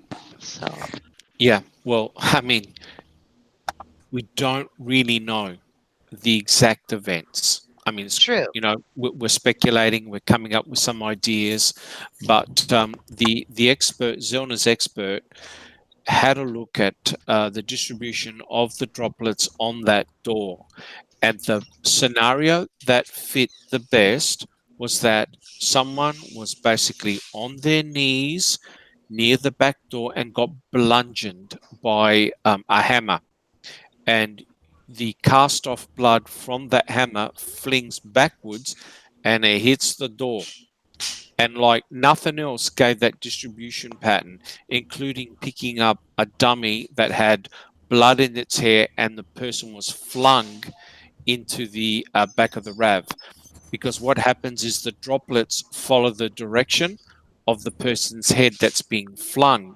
right? Yeah. You see a little trail mark. You don't see that in the back of the RAV. The spots are almost spherical. That's a classic sign of something hitting it vertically, bang, straight on. And the way they reproduced it was blood on a hammer being flung back. It fit. It actually fit what the evidence showed. And I agree with you, Rubber Ducky. If a person was wrapped up either in a tarp or something really heavy, any blood that's dripping is going to be soaked up and mopped up. So Mary what you got the see, name of it. It's called a tarmac, and I forgot the name of it. So thank you, yeah, Mary. yeah. That's what I have in my vehicle. That's why it's not like a normal rug. It actually has. Oops, I have feedback. Hmm. And somebody asked if they got different colored. Oh. Okay, I'm gonna. Okay. Somebody asked if they got different colored underwear at Teresa's house, and yeah, they did get a variety of Yeah, colors. they got seven pairs Seven, of I think. different. Seven. Yeah. Seven. Yeah. Three clean, Janie's and they asking were how all to different get the colors. podcast. Janie, it's on our normal YouTube channel. We are going to be moving the podcast onto the app once that app is the framework is done and we're good to go. But till then, we're starting the podcast on YouTube. So it's simply called, I think it's called Late Night Puddle Talk. Yep. Yeah. Now, can I just ask a question? Yeah. Let's say that Teresa Hallbuck was attacked at that spot down Cuss Road. Okay. And there is blood in the back of the RAV. You can't dispute that. Why then do they have a shallow burial site within what, 10 or 20 meters from that spot? So why are they putting Teresa Hallbuck in the back of the RAV, taking her out of the back of the RAV, and potentially going to this temporary burial site? That doesn't make any sense. Nothing in this case makes sense. Yeah, Okay. but that's Do a you know good what I'm trying to? question. I got to You know think what I'm that trying to through. get at? So Yes. what you're saying is, well, actually, it's quite a ways. The temporary burial site is not Mhm. where you see that yellow tape right there. It's Yeah. way back in there. But Yes. actually, if you traveled where the dog had went, and you Mhm. went between Cuss Road cul-de-sac and the deer camp, Zellner shows it's quite a ways back in there. So Yeah, you would be Zellner dragging Drive. body for a while, Yeah. and you'd be Yeah. leaving a DNA trail. All So I right. would So think if you already got the victim's DNA in her vehicle, yeah. and I'm a killer, the last thing I'm going to do is go get another way to transport her when she's already on the. And I've got to get rid of this vehicle too. Mhm. So I would think that right there, you'd want, in case somebody just comes down there, you don't want to get caught dragging a body. You're going to have a lot easier thing is if you bludgeon the victim and then throw them in the back, roll the tarmac over them so that they can't be seen through the back window. Now, my big thing with that is who is not afraid to have their DNA in the RAV to drive it away? Who's going to be able to say, hey, you found my DNA in the RAV, whoop-de-doo, I drove that car 2 weeks ago. I know what you're alluding to. Yeah, Scott somebody had to Bowdorn drive and that. Ryan Hilligus. You got it, because how else does this person do Yeah. that? But here's the kicker. Here is the kicker. And this is why I believe in the innocence of Steven Avery. Steven Avery could have simply said to the law enforcement officers, hey, look, when Teresa was down here, her car didn't start. So I got in the car and I tried to have a look and I fiddled around and, I just happened to be bleeding at the time and I apologized to her. And then she left. You know that he could have used that as a legitimate reason as to why his blood was in that car. Oh, yeah, I popped her hood, I checked her battery, made sure everything was okay. Yep, she's fine. We got the car started and she left. And you know what? You, Had he what? been anybody but Steven Avery, It- they would have said, okay. Yep. Dr. Suckman, you're hired as my lawyer if ever I get in a jam, okay? Well, the That thing was brilliant. is, That was just brilliant. but the thing is, he could have said it. Hey, I work with cars. I work with cars all day. I get cuts on my fingers. I bleed. It's normal. I tried to help this young lady. She said, look, I had trouble starting my car. Hey, there's a bit of DNA on the key. Yeah, I tried to start the car for her. I couldn't. I popped up the hood, lift up the lever. But he never, ever said that, ever. He was extremely cautious. He said, look, I may have touched the door handle because, I was standing next to her and she gave me the magazine. But someone with nefarious intentions with all that time would have said, look, her car didn't start. I tried to help the young lady. Yeah, a bit of I was bleeding. I was taking out an engine or no, nothing. Nothing. He told the truth. He told the truth. Yeah. Stephanie M I says, think so too. Stephanie M says, born and raised in Manitowoc, I know several individuals in this case personally. It's disheartening to learn our law enforcement, KJ, isn't all that trustworthy. I'm choosing my words carefully, by the way. Thank you, Yeah, we Stephanie, very understand much. that. We totally get you. Yeah. I'm going to put down this for everybody. And if there's anything that you feel will help the case, but you don't feel comfortable talking publicly, you're welcome to email me. Oh, I did that wrong, didn't I? I put a space between the 2005. Dang, I'm not good at typing sideways, and I got the keyboard all goofy. It And came by the out way, good. Did it? by the It's got way, a Yeah. space weird. No, by the it's way, good. we're Okay. 10 minutes out from 9 o'clock. Okay. All right.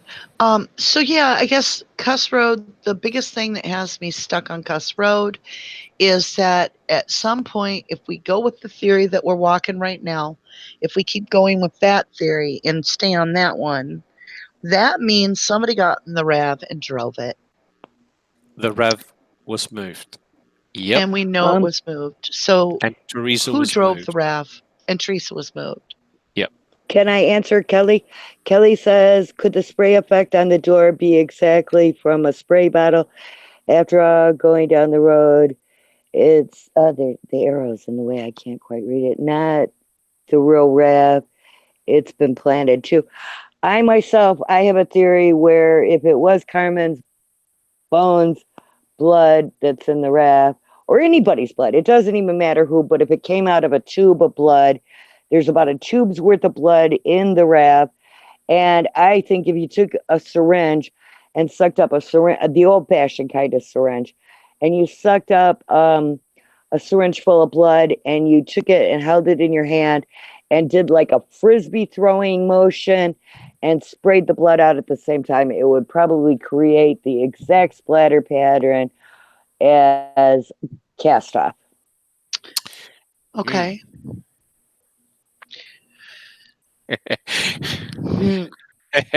Well, the thing is that if the defense had a blood spatter expert, the blood spatter expert would have gone through all the different types of scenarios, and that, Maybe, yeah. May I that's offer something something that real you quick, want to do. Dr. Silkman?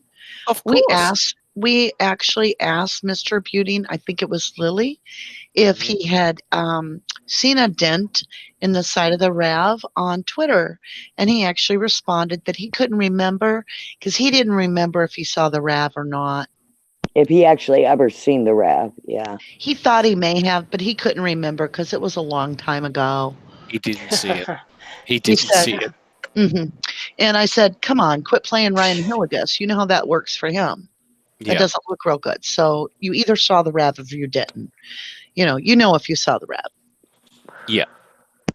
Yeah. No, he didn't. And I'm afraid to say it, but that RAV is gone.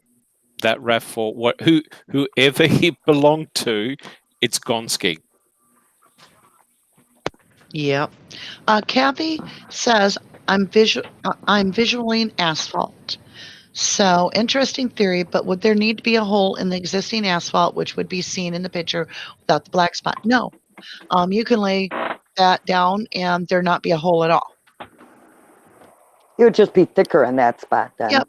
That happens. And they could tamp it down. Sometimes they do that to just a crack in the road, for instance. It can There'll be a little removed crack. later too. Yeah, it can be removed later. Right, but remember, it is a theory. It is a theory. It's something. We can't. It is something. Everything's a theory. We can't say theory enough. I mean, we named the show theory. So well, here's the kicker. Somewhere there must be high resolution images of those pictures. Yeah. So people know. And we'll figure it out someday. We will. We will be on this. Who said that that's a burn barrel in that corner? I think so. Yeah, I well, said in my theory, I think that that's yeah. a burn barrel. Well, if that's a burn barrel, jeepers, that will be very, very incriminating. Because you're Well, right, it it's sure looks definitely Well, like it's it's, missing. very it's clearly, measured. it very clearly looks like a burn Yeah. barrel. It doesn't look It's like a person because it's no. It cylindrical. only comes up to about waist on the perspective individuals that are little blurry sticks out there. So it's not as tall as a human. It's much Yeah. wider than most of them. It has a complete black circle on the top. And I can honestly say that there's at one point where I can see the discoloration of what we see for the color of burn barrels on the side. It very much looks like a burn barrel at 700 resolution, even pixelated. But what's interesting is when you look at the Randit picture, where you have the 3 investigators, one bent over with the bucket, you can see crime tape that is spread out and it's staked at the corners. It's approximately 8 foot by 5 feet. You can clearly see that. And that is where I think they were suggesting the burn barrels were at. And there's no burn barrels in that picture. So we also know that they're talking about bringing Josh Randit down there and that they're finding a cell phone and stuff. So, it really does look like that's a burn barrel to me. It really does. Well, I mean, at the end of the day, the state's version of events of what happened at Cuss Road is not what we are seeing with our own eyes. Because Truth. Colburn, by the way, Cuss Road is only mentioned 8 or 9 times in total in CASO and 8 or 9 times in the trial. That's phenomenal.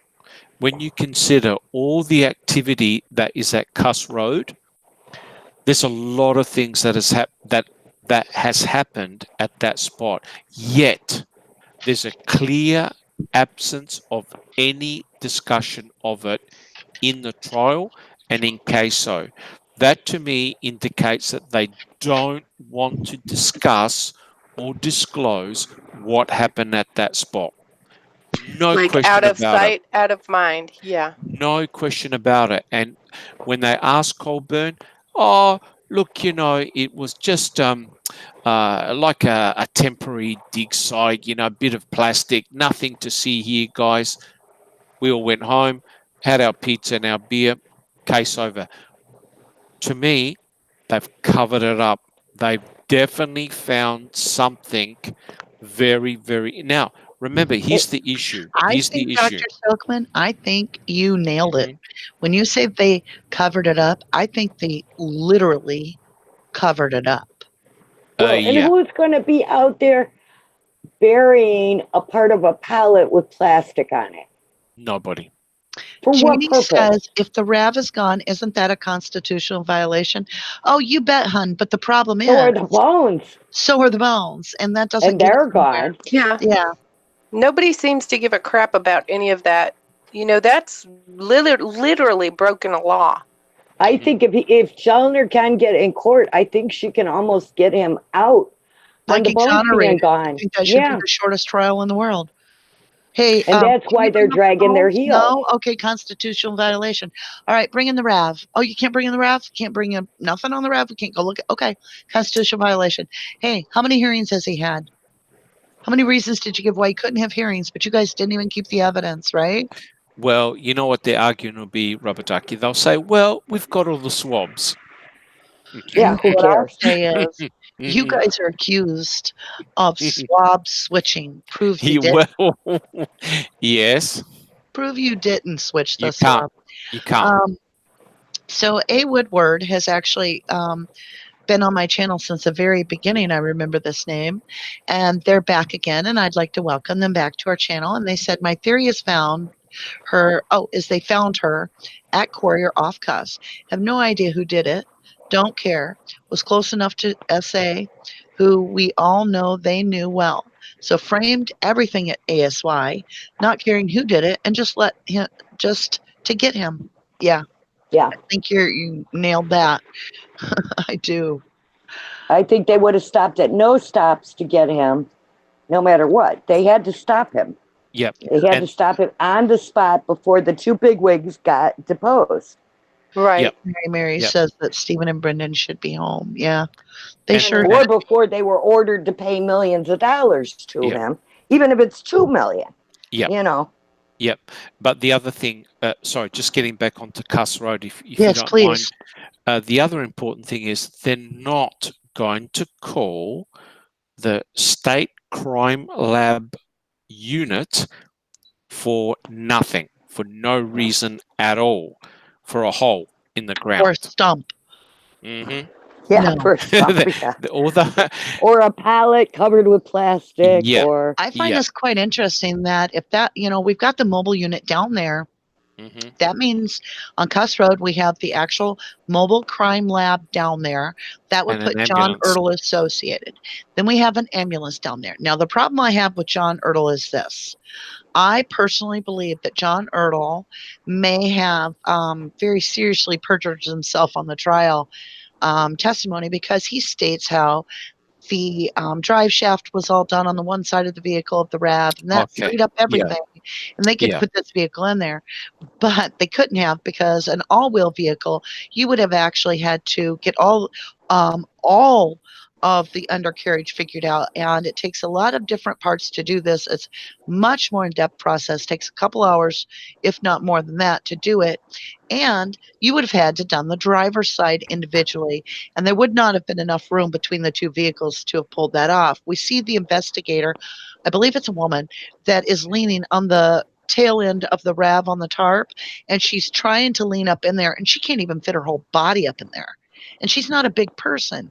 So you try to put a mechanic back under there, fitting between those two vehicles, between the RAV and the other vehicle. You've got trees up in there. How in the world? It never happened that way. I just don't buy it. I call BS. And so we know John Earl is not interested telling us exactly how that RAV really got into the trailer. But what I found out worse is, once they lie, where did they draw the line to stop lying? Because if you're willing to perjure yourself on a trial that is for murder, then where's your ethics lay? So let me ask you this. Did the RAV ever go to the crime lab? We don't have proof it did. No proof it did. For all we know, Calumet kept that vehicle from the very beginning to the very end. And if that happened, then that means Colhan would have been given swabs. And we know that the Grand Am was also at Calumet. So with the Grand Am, we see it there. We're in the same location as the RAV, and it's not in a crime lab. So you have to ask, was somebody else doing the swabbing? And Colhan just said she did. And she was just given, quote unquote, swabs. And she could have been brought over there to swab it. Yep. Her hair's not going to fit in a car, baby. Well, I mean, roll the window down. You're right. Yeah, I mean, all sort of. They could haul her in the back of a truck. Right. Yeah, I mean, all jokes set aside. I mean, the whole thing stinks to high heaven from start to end, and I tell you why. Because there is a lack of proper chronology of photographs, documentation, the whole lot, and also when I did my other video about the blood, the controversial one, there were multiple people who did presumptive tests for blood. You know, on the spot that's on the ignition. I think it was Groffy who said, "Yep, he did a presumptive test," and then all of a sudden, Cherie Cohane said, "No, I did a presumptive test, and then I also did a DNA swab." That means that there are a minimum of 3 swabs that touched that blood. Okay. That means also that they did not get their story straight beforehand. Correct. You only have one person who does a presumptive test and one person who does a testing for DNA, right? A photographer is not going to be doing presumptive tests, right? Or whoever went. In fact, 4 or 5 people went through that RAV. A lot of people went through that RAV. It makes me very, very concerned. Makes me very, very concerned that they're tearing out all the panels of that RAV too. But Well, the biggest thing on yeah. Cuss Road that has me really ramped up is that we all just assume that the low resolution on the photographs disables us to tell what's going on. So what I did is I blew it up to 700% and I stood back away from my computer and I put on my good glasses. And I'm going to tell you something. I can tell exactly in that one, there's one picture that's so clear. I can see the license plate on the red vehicle that has the arrow on the left side. There's 3 arrows in a row. They're red arrows on that picture. Yep. And the third vehicle down, it looks so strange in this little picture on my computer. But when I did what I just told you, I could clearly see 2 doors are open, one on the driver's side, one on the passenger side. They're both the Yep. front doors. I could actually see a number of heads standing beside there. I could see on the right side, there's either 2, possibly 3 individuals. And on the left side, on the passenger side, or vice versa, whatever, passenger side, I could see 1 for sure, possibly 2. So then I started looking and I could see the individual standing anywhere from, 8 to 10 feet away from the little vehicle, the red maroon one in the middle of the road. I can see the little white license plate. Then I was looking over and I can almost make out the symbol on the ambulance thing. And I look over and that to me, and I'm saying I'm pretty dead set in my own opinion on this, but that's all it is. It's my own opinion from my eyesight. That is a burning barrel. And for them to be bringing that down when they've got DCI there and they've got an ambulance there, and then we hear burning barrel on the call and we hear cell phone. And then you have them asking investigators to come down and take a look at this stuff, that they have some items. And we also have the dogs that are trying to get at that road. To me, who was it that said they pay more attention and treat it more respectfully on Cuss Road as an actual murder scene than they ever do Steven Avery's. Yeah, I can't remember who said that, but yeah. Properly. She made a very valid point that when a murder takes place, they very much become very protective about who's allowed to enter, who's allowed near the space. It's not a sign in and out sheet. It's you don't come in. It's a murder scene, dude. There's no subway coming there. There's no pizza being delivered. They don't let no water bottles. There's no water bottles sitting in the middle of any other murder scene that I've ever seen, except for Steven Avery's pet. Not even the crime dog. Yeah, because nothing happened down there. Right, at Steven's Nothing place. happened down there. Whereas if you look at this, if you get a trained investigator, someone who does murder scenes, and they take one look at that picture at Cuss Road, they'll tell you exactly for what it is, right? I mean, I know we're all speculating, but jeepers, you've got a lot of heavy activity. You've got a lot of important people down there, and you've got a crime lab. Crime lab picks up evidence, right? Processes evidence. An ambulance moves. Bodies. Yep, an ambulance moves things, right? So it all fits. Functionality tells on itself in that picture a lot. Yep. Those 2 pictures that you happen to put together on that board, I call it board number 2. You'll hear me say it in the podcast, board number 2, when we put it on the screen. It is the most telling thing I've ever looked at in this case, because what I can see is the difference between one moment and then you can see something has occurred. And when you have that ambulance, so you're heading down the road towards the dead end. That is parked there. It's facing the dead end. That's when you see him pulling out a gurney. That's when you see what appears to be, to me, the burn barrel sitting in the crime scene tape. Then the next picture over, it's all of a sudden the ambulance is actually facing the leaving way. And as Dr. Steven, you pointed out, we don't have any lights on this ambulance. So it's not a response to emergency for medical. Nope. No, correct. You're watching the time, right? I am. All right, guys. So before we close, can I say something? I just want to ask a question and kind of leave a question out there. Okay. So how many families have someone who is missing or have disappeared who never get anything more than the attention of a police report, and that's it, and they still don't know what has happened to them? And then why are so many agencies involved so quickly, right away, in this Huge. case? Yep. And the other clue is this, and Rubber Ducky alluded to it. Compare and contrast Christine Rudy with Yeah. Teresa Halbach. Contrast the fact that with Christine Rudy, who was a pregnant woman, 6 months pregnant, there was none of this response, Dead right? and wearing tennis shoes and a light summer jacket. Yep. And also Yeah. compare the fact that both Or I meant spring jacket. victims appear to have been killed in almost identical fashion and manner.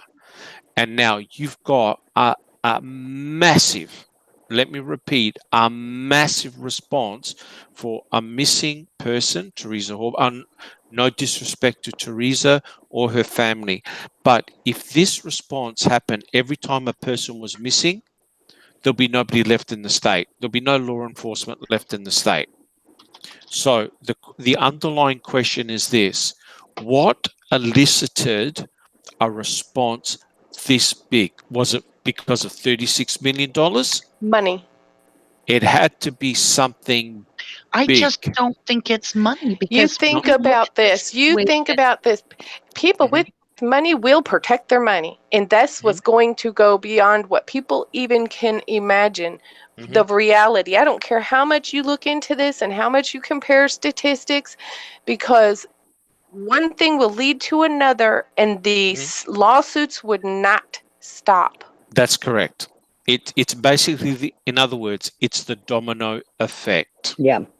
I don't think it's bursting- about That's money right. myself. I've never thought it's really about 36 million No, because we see the situation to where it's not even about money in the beginning. it's about There's reputation. much more to it. It's about reputation, I Yes, believe, it is. and I believe Yep. it has a lot more to do with the fact that all of a sudden, a suspect has turned to be innocent, and the crime lab failed him. The bar is set so high that this opens the door to a floodgate of wrongfully convicted people that can go in and they can fight against the crime lab because the crime lab in its 2006 audit failed on such a critical hint. This is an internal audit. Can't imagine what a third party audit would have done. It would have probably shut our crime lab right down. It's kind of like looking at it and saying, okay, if they screwed up so bad with one person, how many times have we said this? Wonder how many more people are wrongfully convicted. I bet the state was wondering the same thing. But not only that, Well, Rubber it's too Ducky- late. By the time they've done this, it's already too late because the cat's out of the bag. Yeah. Correct.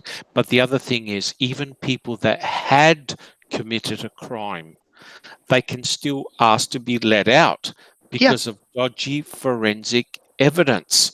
Yeah, And they could have been the one that actually was a That's it. serial killer That's that murdered 1,000 exactly. people. Yeah. But because our Oh crime yeah, lab because of the is screwing Yep. up. faulty, we've Yep. got criminals running all over.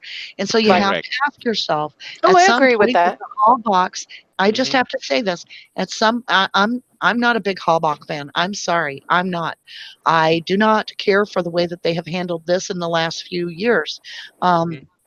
I used to stand for them, but at this point, they are not interested in just solving the simple matter that they have justice for their daughter. So that bothers me greatly. And I don't like the fact that we don't even see red eyes in this case, let alone any emotion. But my point being that, so if 1,000 girls got murdered and the serial killer got sent to the Wisconsin prison, and our crime lab is found faulty, guess what happens? This criminal is going to get out to keep killing women. So at some point, was there some agreement made for the safety?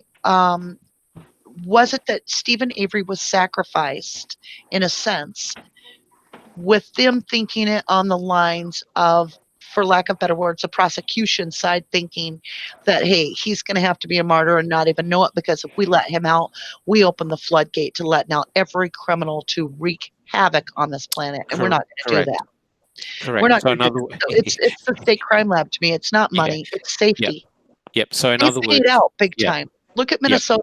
Minnesota had an Avery case, believe it or not. I believe the guy's name was Michael Avery. He was part of a class action lawsuit. And what it was is there was a recall on vehicle parts. The insurance company was paying for the vehicle to be fixed, but what was happening is they were paying for faulty used parts instead of the new part they were supposed to. Class action suit got done, and it was something like $99 million Oh, got God. handed Oh, over. yeah. They didn't even bust. They didn't even budge. They just handed the money over and said, dang. Correct. Yep. So, I don't think it's about the money. Also, you have to remember, Manitowoc County got $19 million given to them so that they could improve the ice trail along the Superior Beach line. Yep. Yep. They spent $7 million or I think it was $9 million one year in improving the little walkway that people bicycle on. It's not about the money. There are some benefits to them spending certain kinds of money in certain ways. This would not have been one of them. I just personally, I feel it had more to do with the criminals that were going to get out of prison based on the fact that our crime lab is a sloppy mess and it has very poor, the pressure's on. It's kind of like going to work and you've got 1,000 things to do and none of the other staff shows up and you're still supposed to get your shit done. Only if you screw up, somebody goes to prison. That's kind of where they're sitting. We don't have enough people to work at our crime lab, but then look how much they make. If you work at the crime lab, wouldn't you think that you'd make a pretty good chunk of change to secure your life? But no, they don't. They get paid very piddly. Yeah, but the problem is that if you don't have the best of the best people in there, and I mean, you need a lot of people in there, you're going to get banking up of evidence. You're going to have sloppy science. You're going to have sloppy results. You're going to have a lot of mistakes. Things are going to get rushed, and it's a disaster. Yeah. Deborah says, with the big to-do over Teresa, it does make you think that she was a plant. I'm saying the timing's so precise. The other thing is this that we mustn't forget, and that was the huge number of narcotic detectives Good Lord, I know. that flooded the Avery salvage yard. And for something that has nothing to do with drugs. Yeah, when you start getting ABC organizations, as Sammy calls them, you usually see narcotics. And we do know that we have the suspected individual, Kathy Williford, worked for Auto Trader. One of the Auto Trader ladies said that she believed that lady worked for DOJ, Department of Justice. Well, the thing is I looked her up. Kathy Williford is testifying in other court cases that are unrelated to Steven Avery. But guess what they involve? Narcotics. Yep. She's a sting agent. She's an undercover sting operator. And when you think about it, Auto Trader could be used as a front. So basically, people involved people involved in narcotic stings will go, so you service all these rural areas, do you? Well, keep an eye on the place and tell me if you smell anything suspicious or hear Dr. anything suspicious. What if somehow, say, the killer wasn't after Teresa, it wasn't anything to do with her. What if it was that let's say she was a DA agent or whatever. She was, and she had the drugs.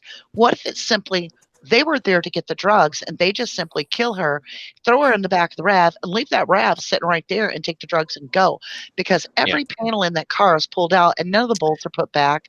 The dashboard, it's like they were looking for drugs. Someone has gone through it. Somebody has gone through that car looking for drugs. Why take the paneling out of Steven Avery's house? Are they looking for drugs? Why is Peter making a phone call and not going in to get Brendan's pants, but hanging around outside by the old cars sitting around the Dassey property, and then phoning up the narcotics investigator and saying, we got that stuff, and you don't need to go get Brendan's jeans anymore. Then pushing his way through the courthouse there or whatever they are at to, or Mhm. I think it was Manitowoc County Sheriff's Department, actually. He's pushing his way through the crowd. He's like, excuse me, pushing through, got to get through. And who's he go to? Remaker, narcotics Mhm. investigator. Yeah. And don't forget, there were big narcotic guys on there, and one of them was Steyer. And did you realize that Ken Kratz went up to the camera people and said to them, you cannot photograph this guy. He was not permitted to be photographed during the trial. You know Who was why? Because he's deep. I think it was Steyer, because he was deep undercover, right? right? And they That's with a weren't. lot of them. When we tried to make They. the library, we Yep. wanted faces of Yep. Then why all in the the people heck in the was he standing there? Well, the thing is, they didn't want his image to be shown or known at the time, especially if it was a sting operation that was still ongoing. Can you Right. imagine if, like, let's say somebody decides, yeah, I'm going to steal the drugs and I'm going to kill this victim, throw them in their Hmm. own vehicle, push it off in the grass at this deer camp, get the hell out of Dodge with the drugs, go on a crime spree, come back, kill my 6-month pregnant wife on the side of the road because I'm all hopped up on all the drugs I sold. Now, all of a sudden, you're Earl Avery and Robert Fabian, and you're hunting. And cops been down there talking to your brother and stuff about this missing girl, and you've got sexual crimes on your record and everything, and all of a sudden you find a dead girl in a burn barrel, Oh God. Oh God. Yep. you'd be shitting your pants. Yep. You're being You'd be deep like, in trouble. Bob Fabian, you want to come here a minute, dude? Yep. What do you see over there in that burn barrel? Well, where Yeah. we been Yeah. hunting? We've been hunting right here. And look, she's been shot. And what are you carrying? A 22? We're in Yeah. trouble, dude. What if it was just as simple as the individuals happen to find the body? I'm just launching another theory. And now they know that they're going to get made for a murder they never committed, and their brother was already wrongfully convicted. Yeah. So they're like, we got a problem here, dude. Let's make this go away." And then you'd add on the next phase. Now you got the killer gone on his merry way. Then you've got the people that have dismembered and cleaned up, completely separate. Now the cops come along.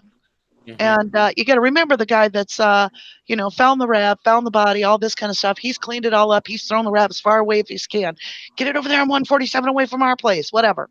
Okay. Now you got the Colburn guy coming along. He's like, oh boy, we got to get this back over to the Averys or something because Steven did it. So now you go back on the property. And now the guy that just got done cleaning up the mess, trying to keep himself out of prison and all this, scared to death, just gets Hmm. approached by the cops to say, hey, we need this back up on your property. What? This could have been like, I mean, face it, this is like a Abbott and Costello routine, only a very serious one. Yeah. It could be. It Who's could on be. first? Yeah. It could You be. know, it It could really be. feels that way. It feels like they're all confused, and that's why none of it makes sense, is because not anybody knew what the hell was going on. Right. But you know, I'll tell you when it turns serious, and I mean super serious.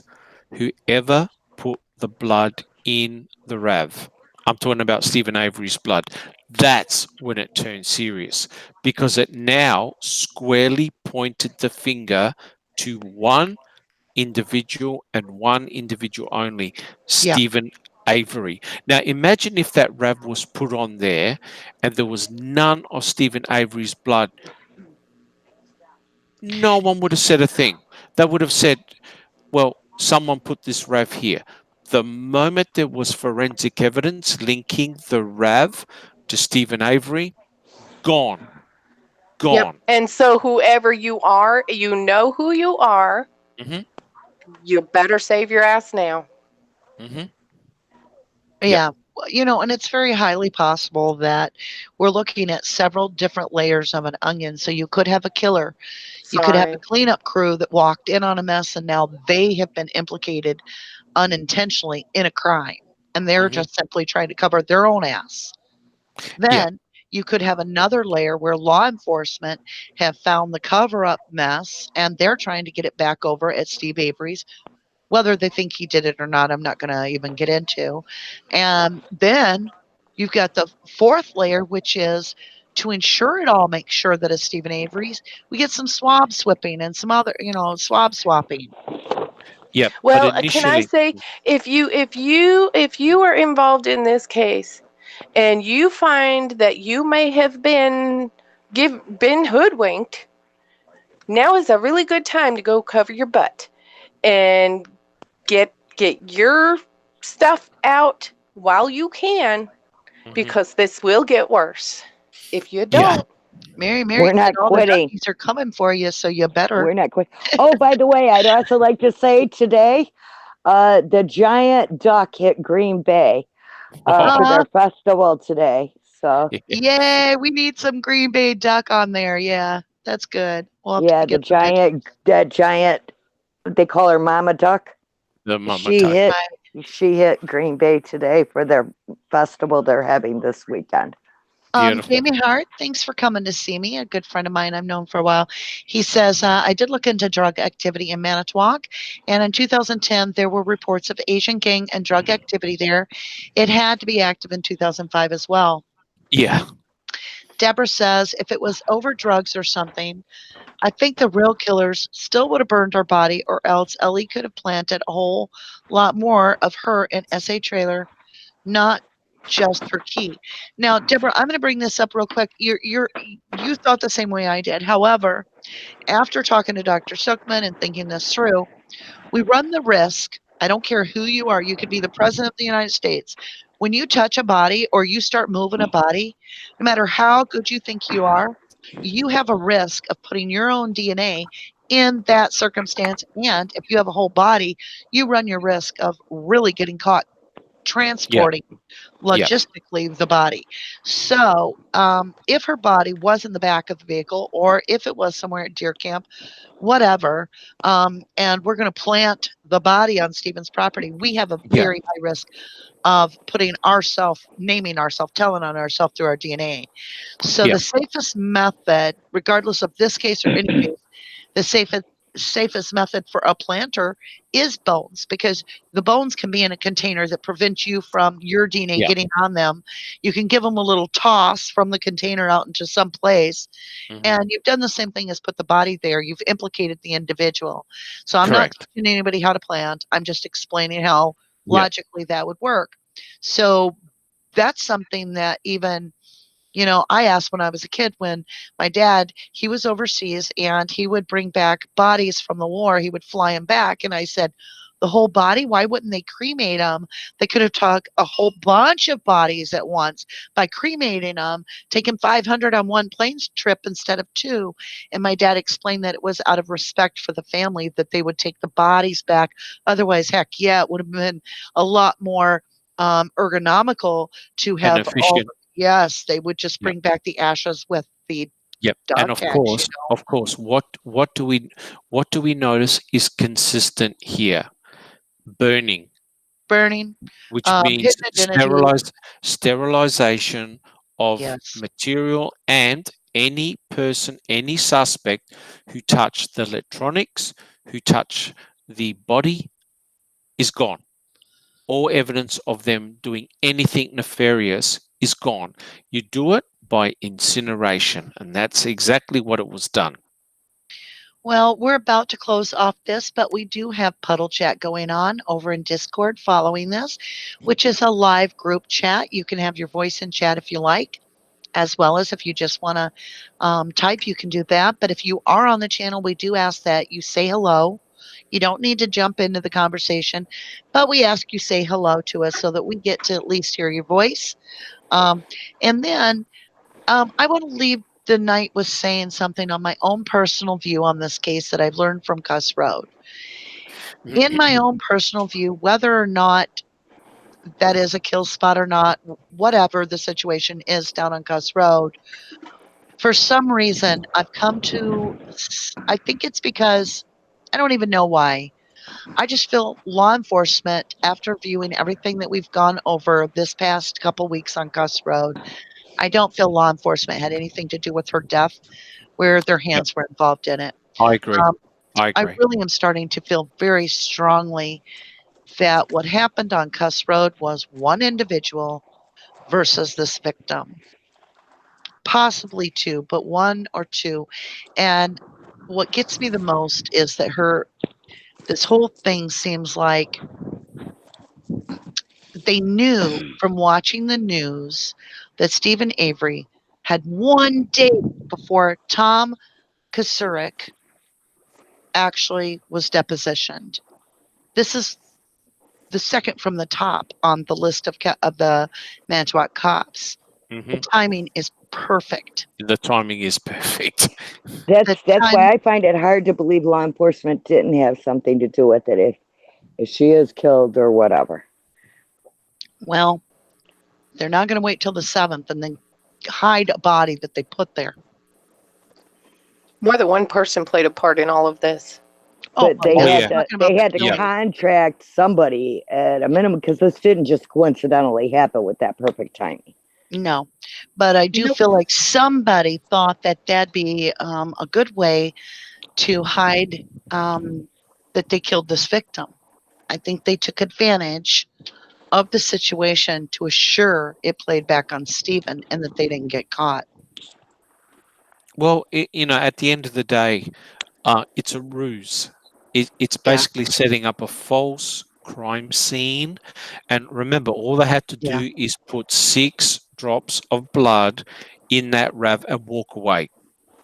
That's all they had to do. Just 6 drops of blood, 6 drops, and walk away. And let all the forensics sort themselves out. Dr. Silfman, you know what really bothers me when you say they only had to put 6 drops of blood in there? Is that anybody that had any sense about DNA at all, even a cop, anybody in law enforcement that's ever dealt with crime, anybody like that? Well, hold on, let me make my point. Any of them people would know one of those drops should be on that blood on top of the victim's blood to mix it. It's almost like it was somebody stupid that didn't know to mix the DNA if they're going to plant it. Well, the thing is this. There's always a risk that you're going to get caught inside the vehicle. So Zellner's experts showed that all you needed to have done is open one door. To plant all 6? 2 maximum, because there was a drop of blood on the back door near the metal part. That's all you had to do. So with one dropper, you can put in the 6 drops, close the doors, walk away. And you're right. What we don't have here is a mixing of blood. Now, that person may or may not have been aware that there was blood in the back of the RAV, because it could have been semi-dark or poor lighting. Their job was just simply to put some of Steve Avery's blood in that RAV. Could I have, if I was the person planting the blood, could I have simply opened the driver's door and not had to open another door to get the blood all over in those places? You'd have had to crawl in it, because you couldn't put it by the back passenger door without crawling, at least putting your knees up on that driver's seat. You had to open at least 2 doors. 2. Okay, so it would be required to open 2 doors to plant the 6 drops of blood. Correct, 2 doors. Okay. Because there's a drop of blood on the metallic part at the back door. I think it's behind the driver. So you had to open at least 2 doors to put in the blood. I thought it was on the passenger side back. Well, it's one of those. I have to double check it. You're right, BB. Yeah, I might be wrong, but yeah. But it means that a minimum of 2 doors had to be open. Now, the thing that is disturbing is that no one at the salvage yard saw any blood. And yes, the back windows are tinted, but not the front too. You can see there's a photograph showing the picture of the RAV at the salvage yard. You can see straight through to the dash. It's a law here. Yes, it's a law here. You can't have the front dark tinted. You can have them very lightly tinted, but you can't have dark tint. And so Nicole Sturm said, "Oh yeah, we saw the Aquafina bottles. We saw this. We saw that." Hey, they saw everything in there. Did anyone mention any blood? Nope, No. not one person. And so this is why there was an opportunity to plant the blood, either under the tarp or on the way to, was it Calumet, wherever they had stored the RAV. There was enough time to do it. Right. Very Right. easy. And Well, we when, definitely are going to be looking forward to the video that you're going to be doing, yeah, which is going to explain a little bit more for us and give us some visuals to go on. yeah, I mean, it's That's going to be speculative. fantastic. It's speculative, but once you see it, you go, oh my Lord, it's that Yeah. easy to do. That's how And it Cuss is Road that is easy to to me. do. That's how Cuss Road is to me. All Yep. right, guys. With that, I do got to go. And I want to thank you each for coming to visit us tonight and joining us for an open chat. I know I didn't get everybody's comments and questions out there, Yes. but I tried real hard. And I'm always trying to make sure that I do get your voices out there. However, one of the best ways to get your voice out there is actually, if you haven't got it on here tonight, you're welcome to come and puddle chat where we have a phone there. You can get online and you can voice chat with everybody. We thank you from the bottom of our hearts for staying with us, Duckies, because we can't do this alone. That's the truth. And so it takes every one of us. And you guys, I want to tell you, thanks for hitting that like button. We have 37 likes. We only have 32 online. So that's really good. You know, That's Rubber really Ducky, that good. means that there's an octopus that's watching. Yeah. Yeah, it's, as we go forward, you guys, we're going to be hearing a lot about Cuss Road, and I'm sure we're going to find more out. We always do. I think, it's wonderful. I think it was Lacey that had said, of all other cases, you don't find so much, information to talk about, but every day with Stephen Avery's case, it's something to talk about, and that's true. So, with that, I want to tell you guys all thank you very much. Thank you, Sasmir. Thank you very much for watching us. And are you guys ready to do our line? Mm-hmm. All right. 1, 2, 3. If If it If you you didn't didn't do do the didn't the do time, the you time, time, shouldn't. you Crime shouldn't do the Shouldn't scene. time. do the I time. screwed it up. That's Bye, okay. We'll get it everybody. one of these days. All right. Thank you guys. Have a great night. take care. Take care.